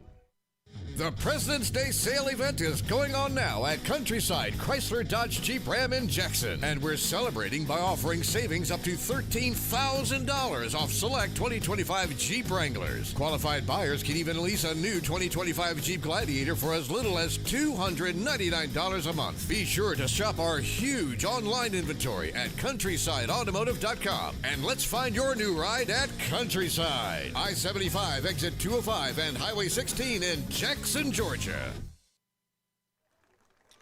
We'd like to thank our next sponsor, Southern Cross. Southern Cross builds luxury gunite pools, spas, and outdoors living spaces, including pool houses, pavilions, pergolas, outdoor kitchens, pavers, and retaining walls. They can even help with your landscaping. They are a turnkey company, starting with design the way to completion. Visit southerncrossga.com to see all the services they offer and to read real customer reviews. Again, I apologize, everybody. I'm trying my best here. Look, you're doing a fantastic job, Michael. That's, We want to thank Southern Cross. Yeah, thank Southern Cross. Southern Cross Company, established in 2015. Man, what a wonderful company that is. A sponsor of many things. They're sponsoring K13 here in the Pirates broadcast. We certainly appreciate their support. And I tell you what, Mike, you're doing a fantastic job, man. Thank you. I'm so nervous. Michael is up here running the I call it the 1s and 2s, if you will. He's got the laptop in front of him. He's got the soundboard over to the side of him. He's got enough stuff plugged in the circuit board over there to probably shut down a data center. I mean, he's doing everything, and we're so blessed to have him out here with us and allowing the opportunity for us to be able to broadcast these Pirates without the Cadillac with us. Well, I'm glad y'all are here because y'all are right now are the voice of K13 Media. Yeah, well, I'm just the brains. That's debatable, but we got – oh, here we go. So it looks like we've got Rachel still back on the mound here at the bottom of 3rd. He's going to face our 6, 7, and 8-hole hitters. Gabe Bowden stands at the plate, righty. Sees the pitch, and he is going to hit a ball just to the right-hand side of the shortstop. It's going to find its way out in the left field. One pitch, one swing, a single for Gabe Bowden. The bats have been hot tonight. Man, they I have appreciate it. really been that. Gabe hit that ball just about the same spot he hit in the top of the bottom of the 1st inning. The shortstop was able to get over to it in the bottom of the 1st. This time, maybe a little more exit velo off of that barrel. It squeezes it out in left field. Courtesy running for the catcher at first base, number 6, Ashton Owens. Ashton Owens is going to come over and courtesy run for Gabe over at first. As a 7-hole hitter, Jordan Camp comes to the plate. Ashton has a really good lead over at first, and you would see all the base running that we've been doing tonight. I anticipate to see some fanciness as this ball is just up to Jordan Camp. Jordan reached last time on an E5. Really opened the door up to a really big inning for the Pirates. 4 runs scored in the bottom of that 2nd inning. Jordan here being the 2nd batter here in the top of the 3rd, or the bottom of the 3rd, excuse me. Ashton, good lead. Pitch comes through, and Camp's way ahead of it. Yeah, he was way ahead of that pitch. Not only that, he almost caught that catcher's mitt as well. And if he had, then that would have changed the scene up a little. Another error would have got Camp. Absolutely. Yeah. As this pickoff attempt back to first base, but I don't think Rachel's, the pitcher for McIntosh, let Ashton get off the bag enough for it to be effective. He certainly surprised him. Ashton dives back in, gets his jersey dirty. Rachel's comes set. The pitch. And, man, Camp, our pitcher, wears it in between the shoulder blades. Our pitcher takes one, number 8, right in the number 8 on his jersey. That's one thing when I was a kid playing baseball, I hated getting hit by the ball. Well, that's going to cause the head coach of Tosh to come out and make a mound visit. Yeah, I don't know if I've seen anybody else out working the pen, but it doesn't matter if they've been out working or not, because there is going to be a pitching change here in the bottom of the 3rd inning. So we have played 2 innings complete, bottom of the 3rd now, and this is going to be the 3rd pitcher. As number 8, Daniel Slusher comes in to pitch for McIntosh. Chris, I'd like to thank Pirate Nutritions for our drinks tonight. Absolutely. We took a brand new picture of that last game, or we took a picture last game. We didn't get a chance to take a picture of this game. We hadn't even talked about them yet. Pirate Nutrition. Pirate Nutrition. I'm now sipping What's on our 3 screaming sidelines? home run, slide, and blind umpire. Yeah, so I'm sipping on the home run slide. That's your blackberry, pink lemonade, raspberry, and strawberry. Ray's over on the screaming sidelines, pineapple, coconut, and passion fruit. And the blind umpire, Michael Penn, is working that over, blue sour and coconut. And these are 3 drinks that you're going to find exclusively at the Pike County Rec Department on opening day, as Pike County is going to be providing Pirate Nutrition drinks. Pirate Nutrition's partnered up with the Rec Department, and they've created these 3 drinks: the Screaming Sidelines, the Home Run Slide, and the Blind Umpire. Guys, my Home Run Slide, I'm enjoying it.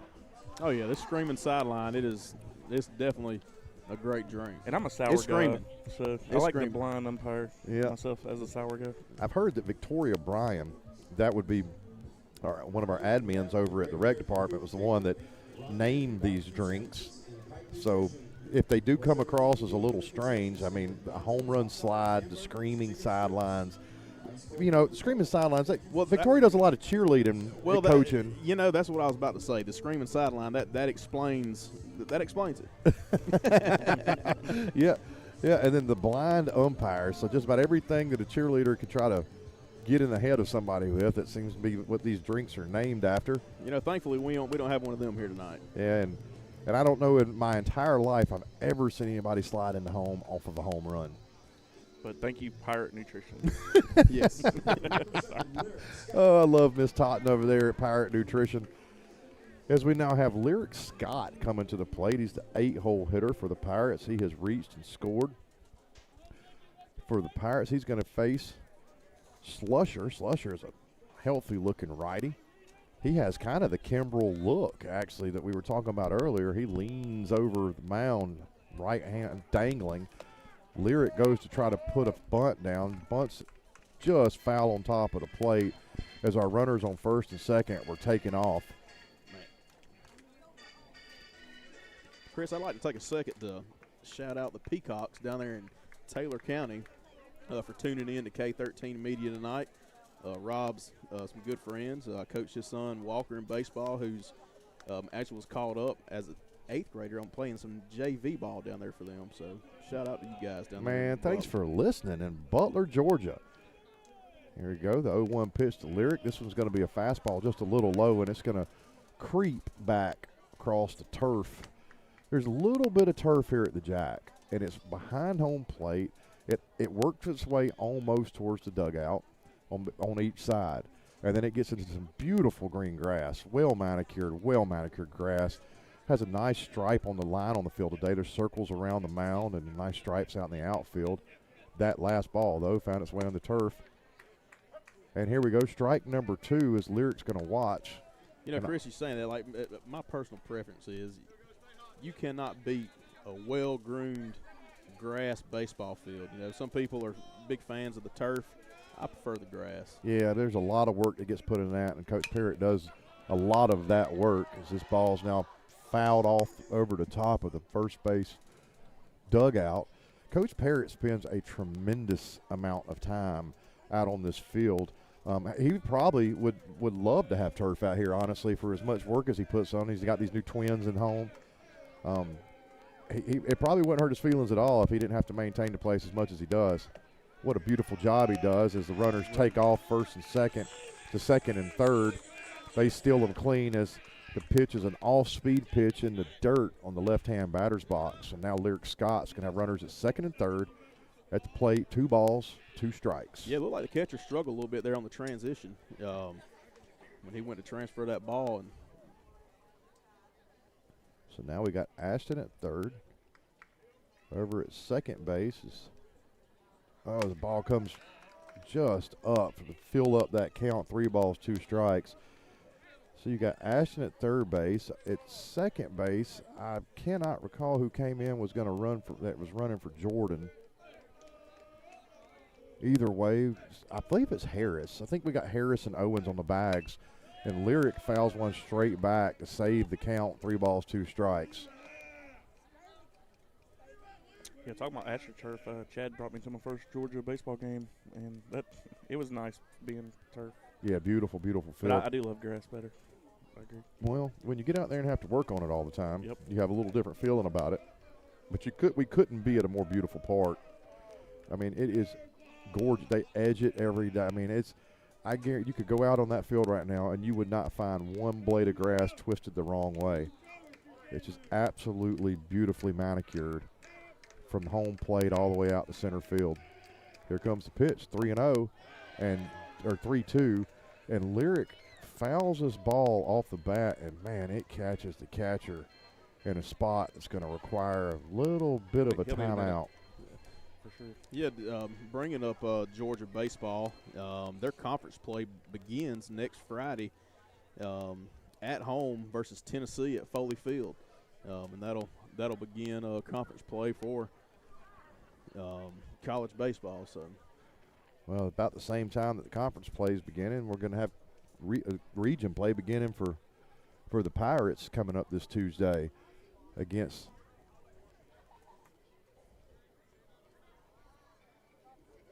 And I will throw this in there too. I know Chad ain't gonna too much like this, but you know. No. If you bring up no, you'll get thrown off the air. Chad will cut the plug. He will call me. He will cut the plug. They will. He may have texted you already. Yeah, that you may have just messed up, guys. I'm sorry. The Pirates are now winning 6-0, and that's the end of the broadcast. Have a good evening. The ball is up and in to Lyric Scott. I do hate it with the bases loaded here in the bottom of the third and nobody out, and the Kobe Iverson coming to plate that we are going to now have to end this broadcast because Ray did the cardinal rule and brought up a team that is not supported at all by Cadillac and the Gator team broadcast. Good night, guys. I believe he can remote turn this off, so we'll see. No, but Kobe, he's due. Kobe is due, man. He's got bases juice, nobody out. So. Kobe struck out last time up in the second inning. It is now the bottom of the third inning, and bases are packed. You cannot put anybody else on as the ball is low and away in the dirt to Kobe Ivester. This is just not the same ball team or ball game, at least, that we saw at the beginning of the season. It ended up being they jumped on us pretty quick game 1 in the season, and we had to come back and hit. Now Pirates have just dominated here. So this ball's low and away for ball number 2 to Kobe Ivester. But that was a good fight back, though. I think that was the first game I did with Chad. Really? Great game. Yeah, I believe so. It was a really good game. And then the Pirates went on a slide there. I think they lost 5 in a row after it. Then they started wearing out folks again. And here we are now playing McIntosh. Yeah, I believe we're, 3-5? Is that right? Ball, yeah. ball outside, just outside to Kobe Ivester. It is going to be 3 balls, no strikes. Because we're 3 and 6. Bases loaded to Kobe Ivester. You know he will not swing that bat. He is going to watch this pitch come right down the middle for a strike. As Kobe acted like he was going to run to first, but I think there were people, there were the soccer team, Pike's varsity soccer team is playing down the hill from us, and they saw that as a strike.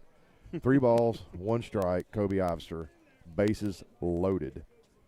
Pitcher delivers, the righty brings it in, and Kobe is going to put the ball right back into the first base dugout. And off he puts of Michael Pierce's shin. Yeah, Coach Pierce took one off the shin. Wore it pretty good, too. Well, you know, his son took one off his shin on this past week when they played Jones County. A kid hit a comebacker and right off of his shin. Yeah, well, give him something to talk about at the dining room table here. So now 3 balls, strike, pitch, and ball is going to fall on top of the plate and bounce over towards the third base dugout. And that's going to score Ashton Owens, who was running for Gabe Bowden. It's going to make it 7-0. It's going to now leave the base. Kobe's going to stand at first. Lyric's going to be at second. Over at third is Max Harris. And out at the mound is all of the McIntosh team as Coach comes out and grabs the ball from Slusher.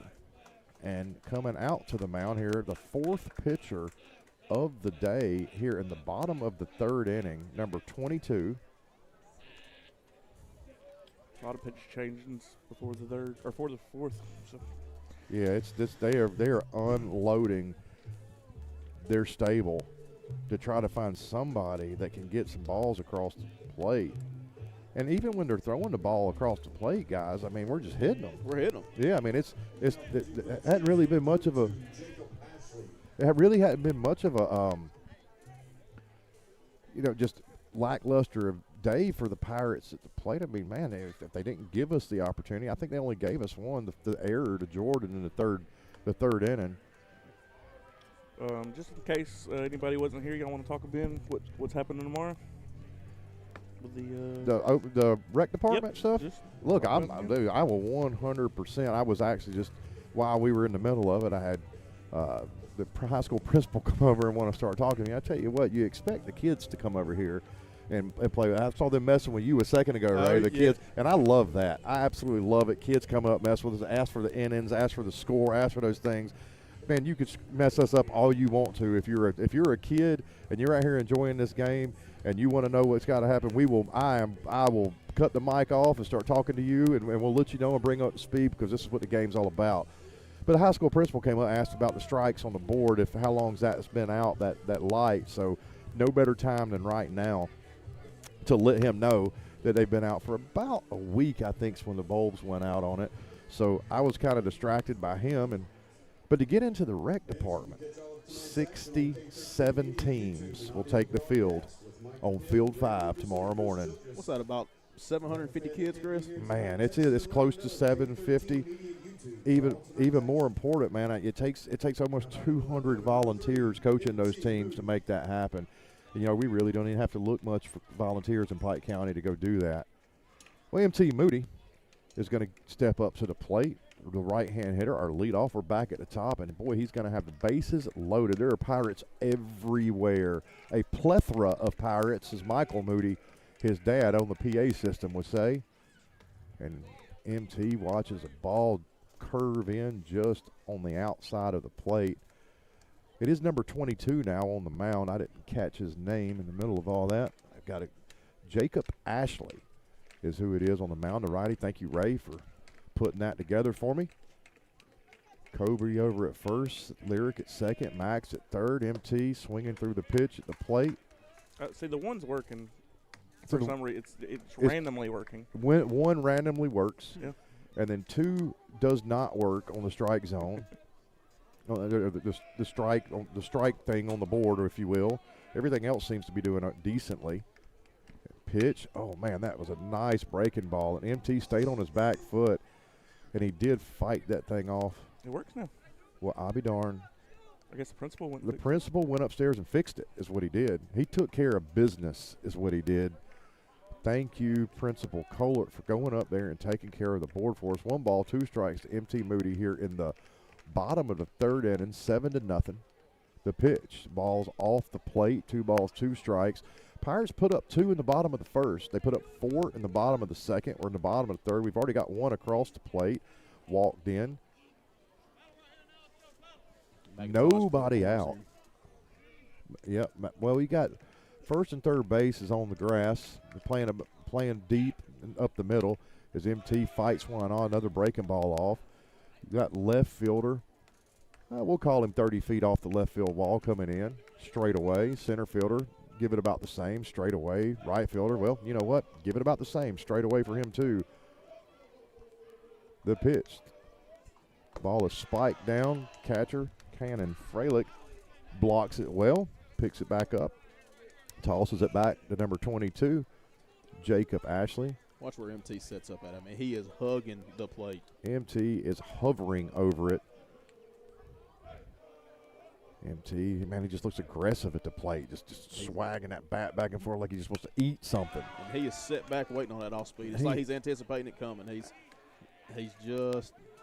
And I'm gonna tell you, MT. When he's locked in, it's really hard to get him out, man. He's going to put it in play. Well, he's got a great chance right here to drive some runs in. His bases are loaded, no outs, full count. And MT Moody's going to swat the ball out in the right field. Right fielder comes up, picks it up off of 1 hop, and Max Harris is going to touch the plate. So an RBI single for MT Moody.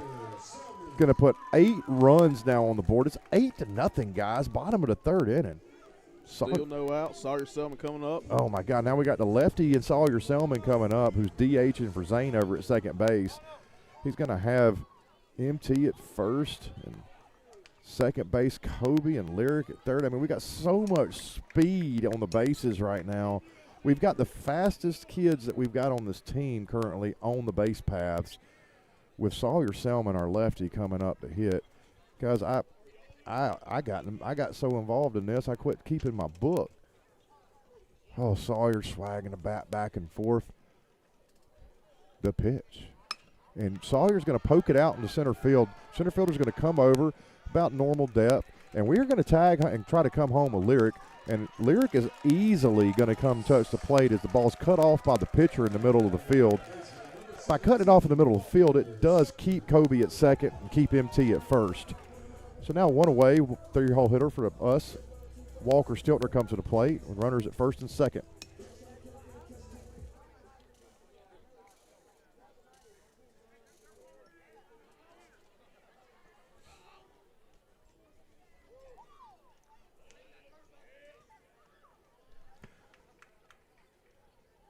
Walker.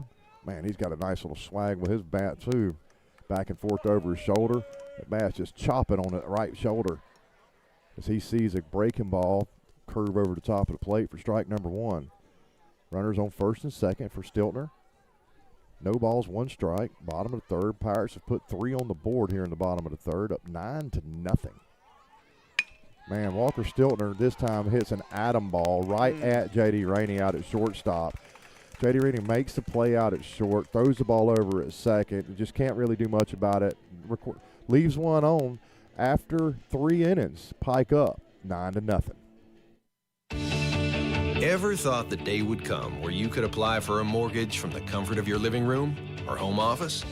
In as little as 20 minutes, you can apply online with our new online mortgage center. So visit our website and apply today. We're an equal housing lender. First Bank of Pike. Together we grow. Member FDIC. Online at firstbankofpike.com.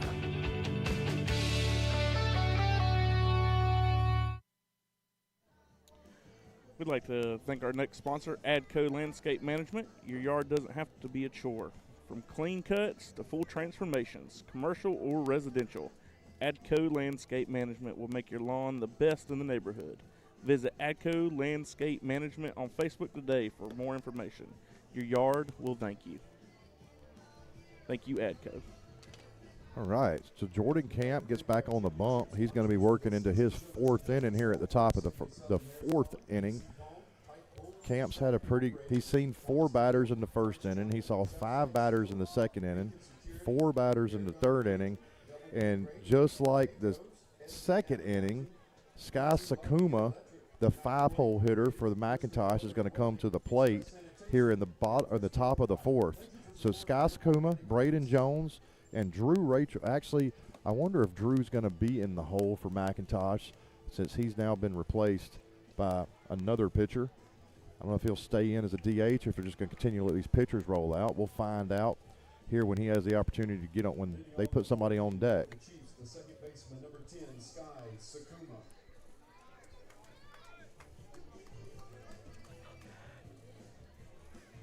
So Sky, the lefty, last time up, man, he really did crank one out in the right field to Jarrett Morris. Jarrett had to turn back and run back towards the wall. He did make a casual-looking catch out in right field.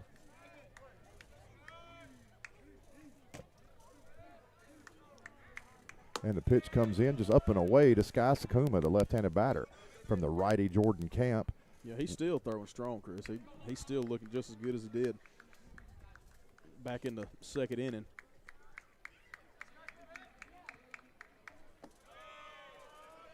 This ball comes in, 2 balls, no strikes now to Sky. Sky, 5-hole hitter for McIntosh. Sky's on the plate, and he's going to send this ball sky high as it's going to take Zane out towards second. Jarrett Morris in from right field and probably 9 feet from the dirt behind Zane, who is standing in the dirt. Jarrett flies in and for the second time tonight catches a ball off the bat of Sky Sakuma. Well, it looked like Zane, when he was going back to get that ball, maybe got a little crossed up and kind of, I don't think he went down, but he stumbled just a little bit. And oh, yeah, you can see him out there just reenacting what he did. Like he rolled his ankle, he said. Yeah, well, Jarrett's been busy out there in right field tonight. He's been flawless, though, as the right-hand hitter, Braden Jones, third baseman, comes to the plate, and he's going to see a ball up and in to him. Number 19 falls off the plate.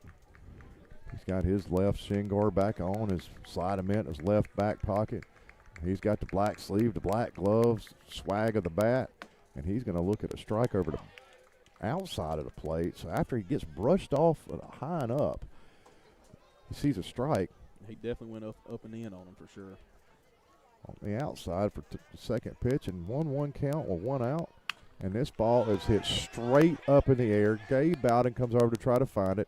Gabe working his way over towards the first base dugout, sits up under it, easily makes the catch to second out, and he throws the ball out to third base to go around the diamond for the Pirates.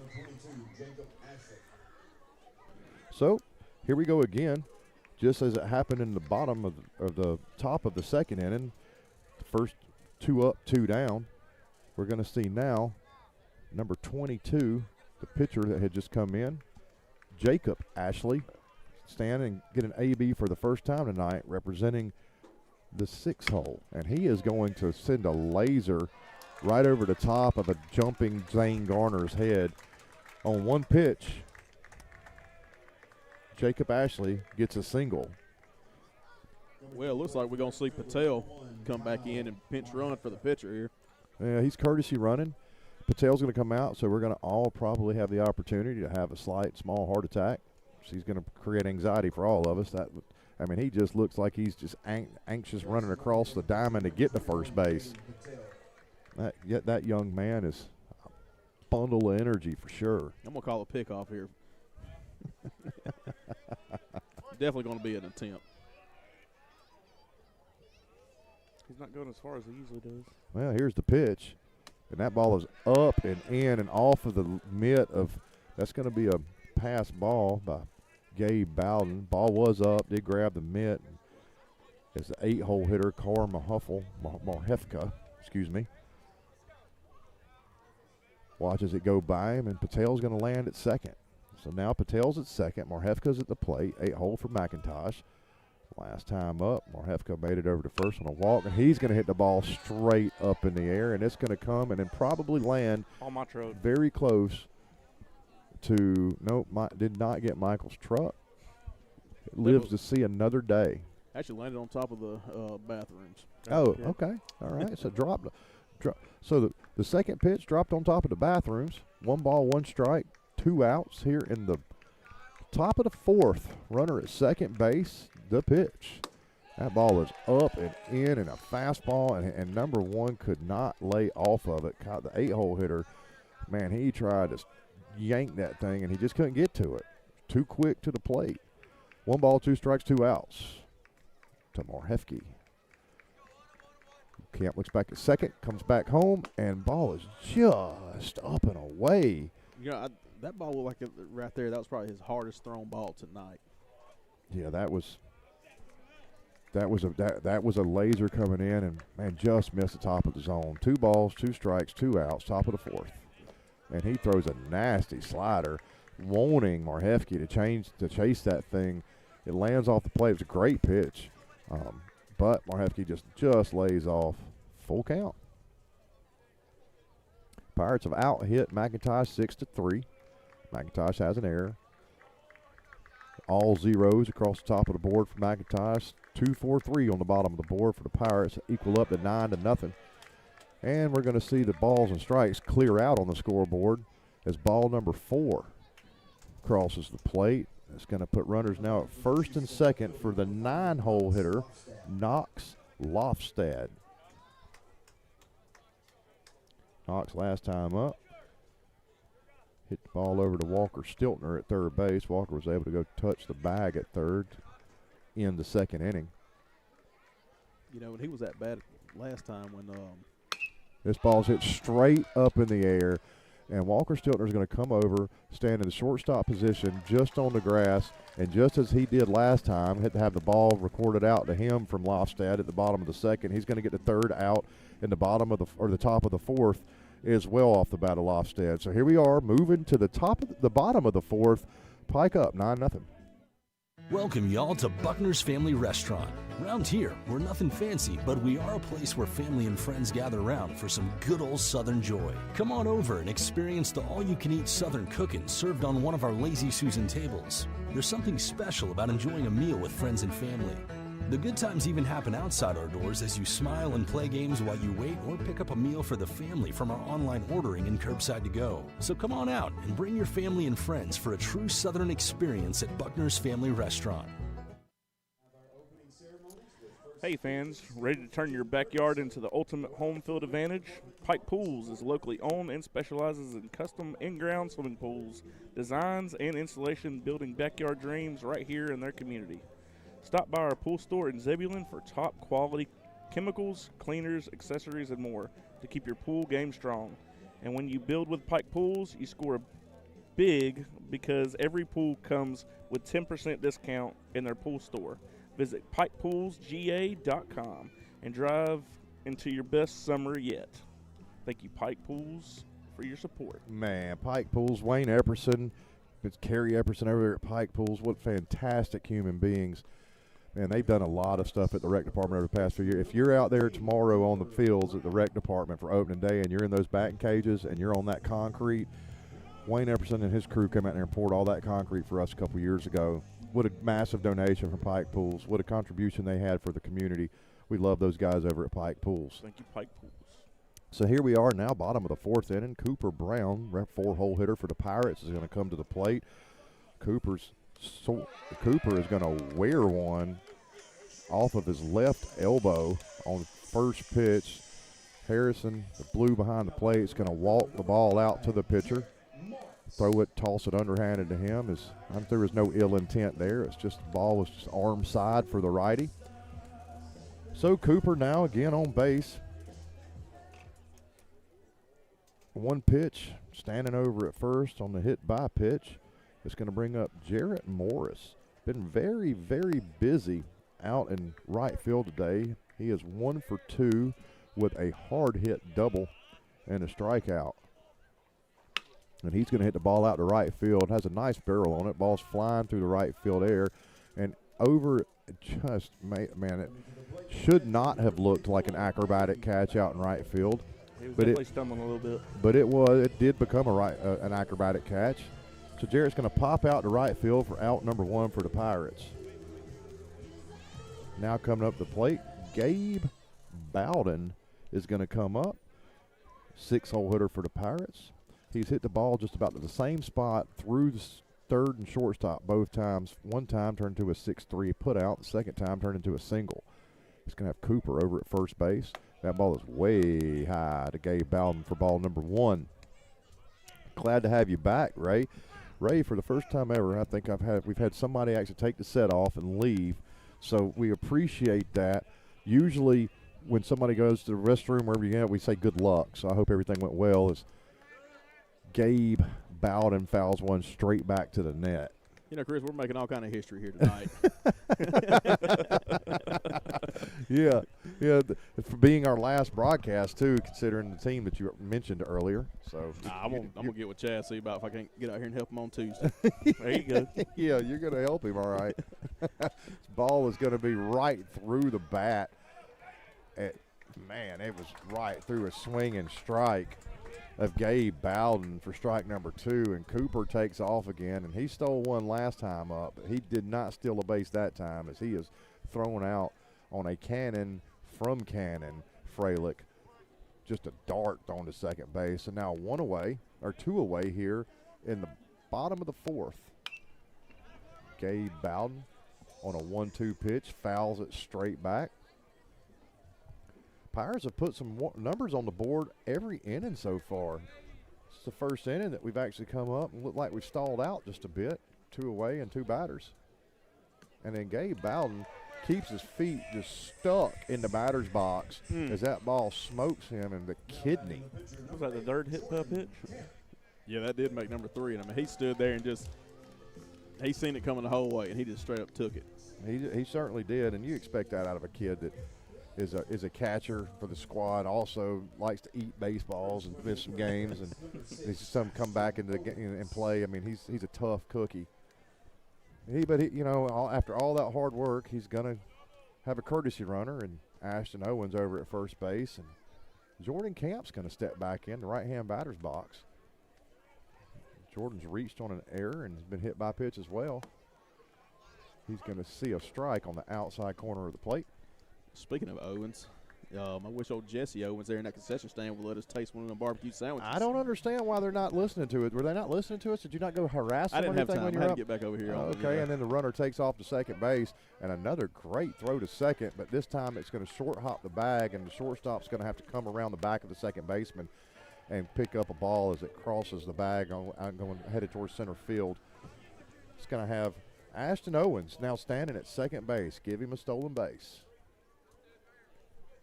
1 ball, 1 strike, 2 outs, bottom of the 4th inning. Jordan Camp, our pitcher, standing at the right-hand batter's box, wagging a bat back and forth.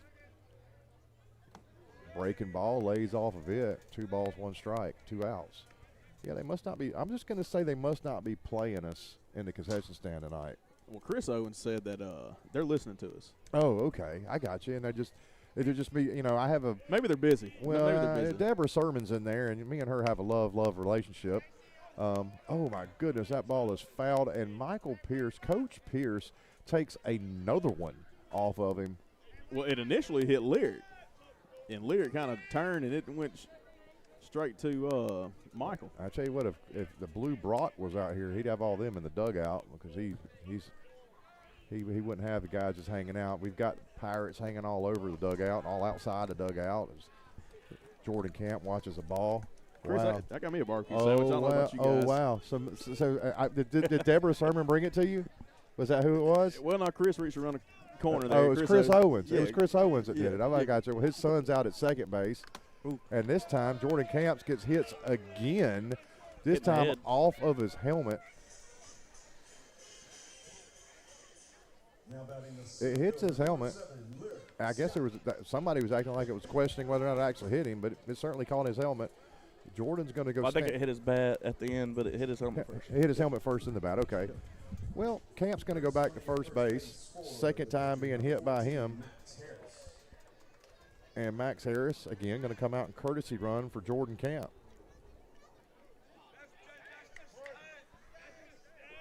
I just want to thank Deborah Sermon for the barbecue sandwich I just stole from Ray Wilkerson. He no longer has a barbecue sandwich. I have one, so if we're going to have anything else out here, if Ray's going to eat, you're going to have to bring him one. Michael Penn, as he's sitting here watching with us, ball number 1 come in to Lyric Scott with runners on first and second. Michael Penn has done nothing wrong in any of this, and he doesn't have a barbecue sandwich either. I'm fine. I need to. Oh, my gosh. I need Chris to take me back to. Speaking of barbecue sandwich, guys, runners on first and second, 2 outs. Lyric standing at the plate. 1 ball, no strikes. 9-0 Pirates. Pirates take off to second and third as the curveball lands 58 feet 4 inches from home plate, or from the pitcher's mound to home plate. Catcher has to get up and run towards third base. So now Pirates are going to be standing at second and third. Got Ashton over at third. Got Max over at first. Ashton's courtesy running for Gabe. Max courtesy running for Jordan, the pitcher. Lyric, our speedy center fielder, might lay down a 2-0 bunt here, guys. Nope. Man, he saw a strike and he wanted it. He wanted it, but he didn't go after it. 2 balls, 1 strike. I guess you haven't heard anything else from Chad, have you there, Michael? No, he texted me and said he's getting off. Said he trusts us. Oh, my goodness. He just couldn't handle it anymore as this ball comes man, that ball was low and in. I tell you what, if it hit that zone, if you're in the minors, you're touching your helmet on that one, getting a check. Or I guess spring training. They're doing that in spring training too. They are. 2 balls, 2 strikes, 2 outs. Bottom of the 4th. Runners on second, third, and Lyric Scott's going to hit a high fly ball out to right field as the second baseman, Sky Sakuma, catches the ball over his shoulder. Wow, what a play by Sky Sakuma to record the 3rd out of the inning. Pirates are going to leave 2 on. First time they're going to put a 0 on the board. Moving to the top of the 5th. Pirates up 9-0. Some people just prefer a pre-owned vehicle over a new vehicle, and that's perfectly fine with us at the Countryside Pre-Owned Supercenter in downtown Jackson. Cars, trucks, vans, Jeeps, SUVs, we've got them. Financing or cash cars. Sometimes we've even got campers, boats, jet skis, and motorcycles. If pre-owned is your thing, then stop by and see us Monday through Saturday at the Countryside Pre-Owned Supercenter, located next to Piggly Wiggly in downtown Jackson. I'd like to thank our next sponsor, Express Restrooms, hosting an outdoor event. Express Sanitation is here to help with their new plastic portable restrooms, perfect for construction sites, outdoor events, and temporary projects designed for comfort and durability. Their portable restrooms are delivered clean, maintained regularly, and ready to meet your needs. Depending on Express Sanitations for fast service, reliable rentals, and commitment to cleanliness you can count on. Visit expresssanitations.com for more information. We want to thank Kyle Cagliani over there at Express. Yes, thank you, Express Restrooms. We appreciate your support, Kyle. I appreciate every sponsor. I just want to thank every single one of them tonight. Every single one of them is what Michael's wanting to share. We would not be here tonight without any of y'all. Oh yeah, I forgot that. I was going to be here anyway. I mean, you were going to be here. I was going to be here anyway. As Jordan Camp now is going to throw to the leadoff hitter, lefty Caleb Pearson, really the only guy that's been really doing anything for McIntosh.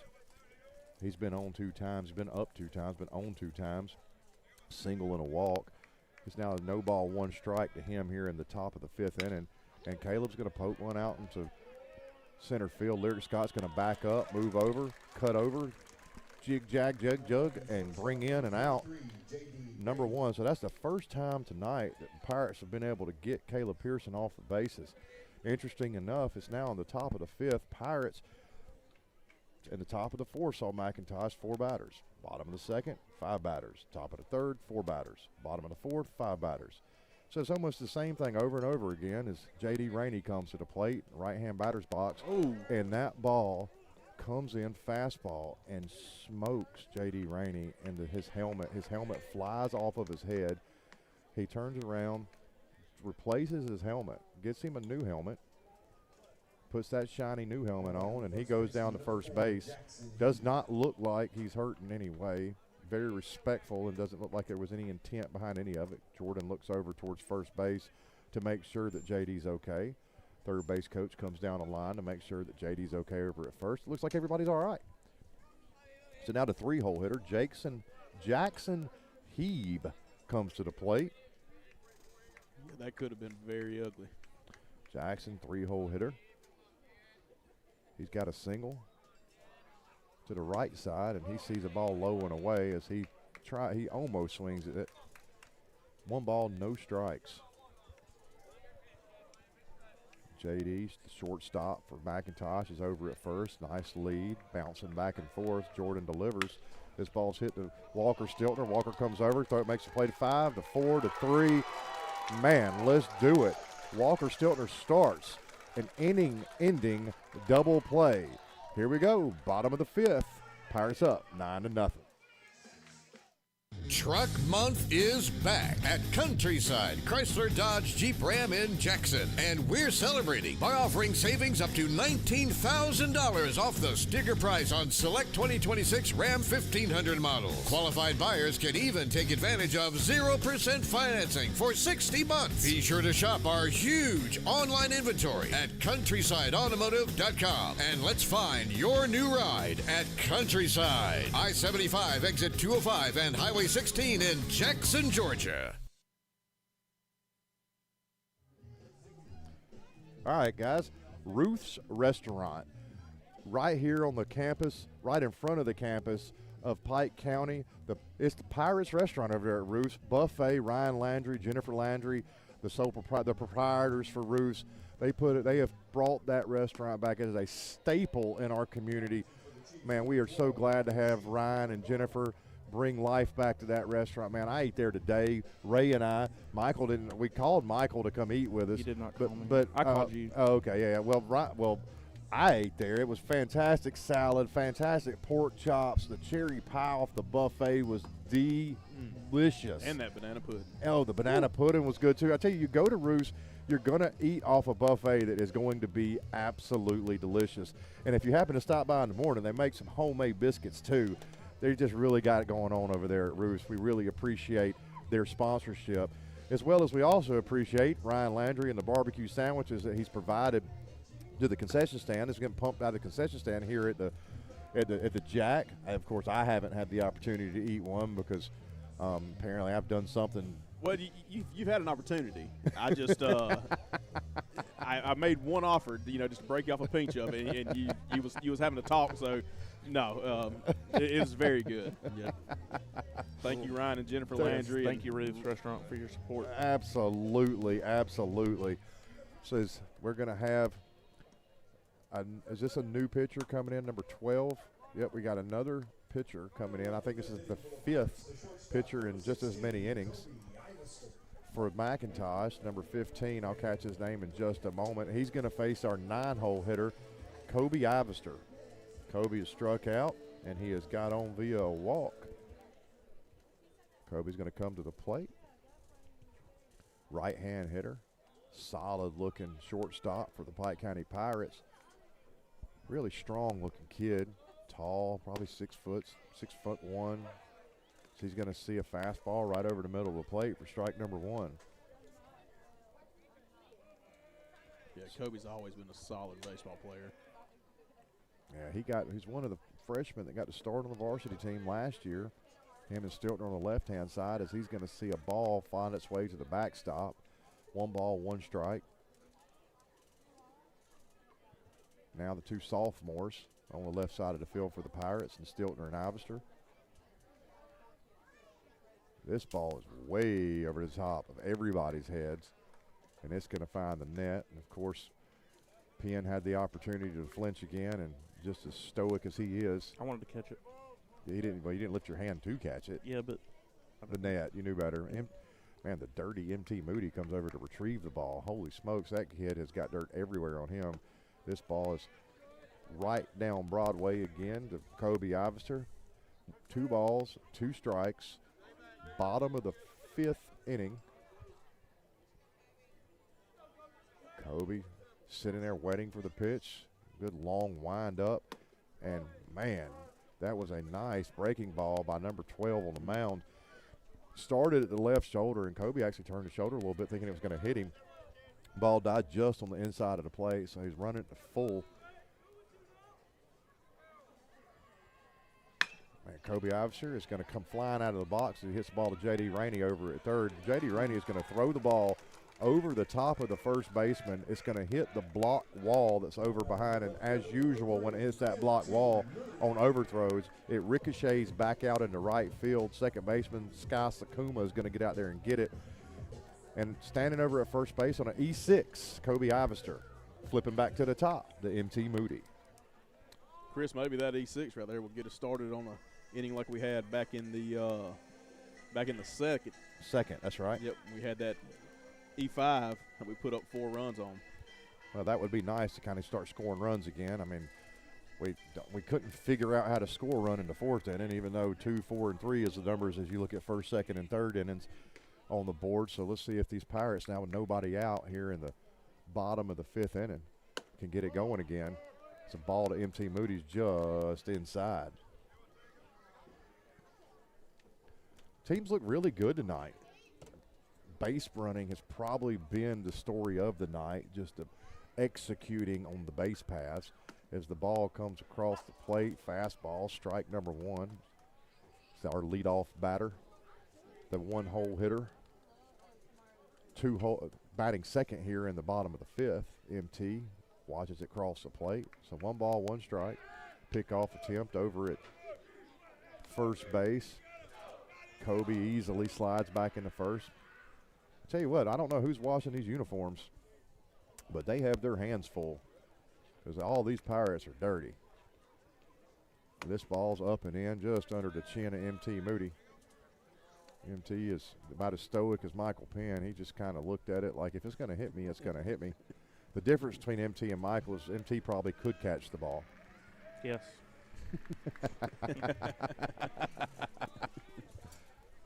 The pitch.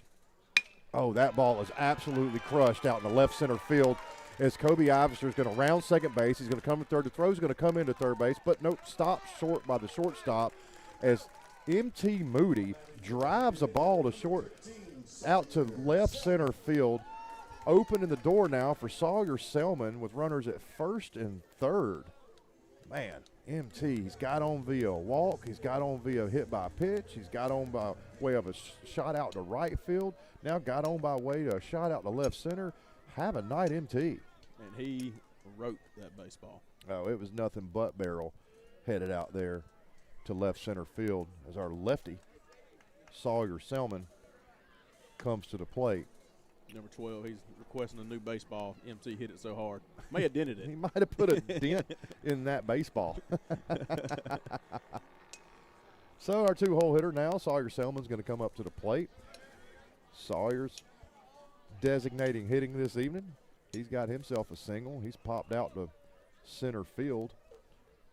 And he has walked because he sees a ball go off the outside of the plate for ball number 1. And just as we ought to believe it was going to happen, with runners at first and third, we had MT running from first. He's going to stand at second. Nobody's going to even attempt to throw the ball down there. They've been beat enough with that stuff tonight.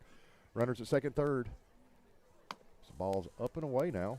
I mean, could MT be a contender for the Children's and Justice player of the game? Man, that's going to be tough. It's going to be. I'm super excited about the performance MT's put out there, and there's been a great game played by him. And, man, let me tell you what, Sawyer Selman's going to drop a ball just in front of the right fielder. And by way of dropping that ball, Kobe Ivester is going to find himself touching the plate. And by touching the plate here in the bottom of the 5th inning, the Pirates are going to run rule for the 3rd time this year, a baseball team, to end the non-conference play 10-0. We'll be right back with the end cap. Dedication, compassion, and integrity. We've got the experience and expertise. When you need some help and you feel like there's nowhere to go, you can count on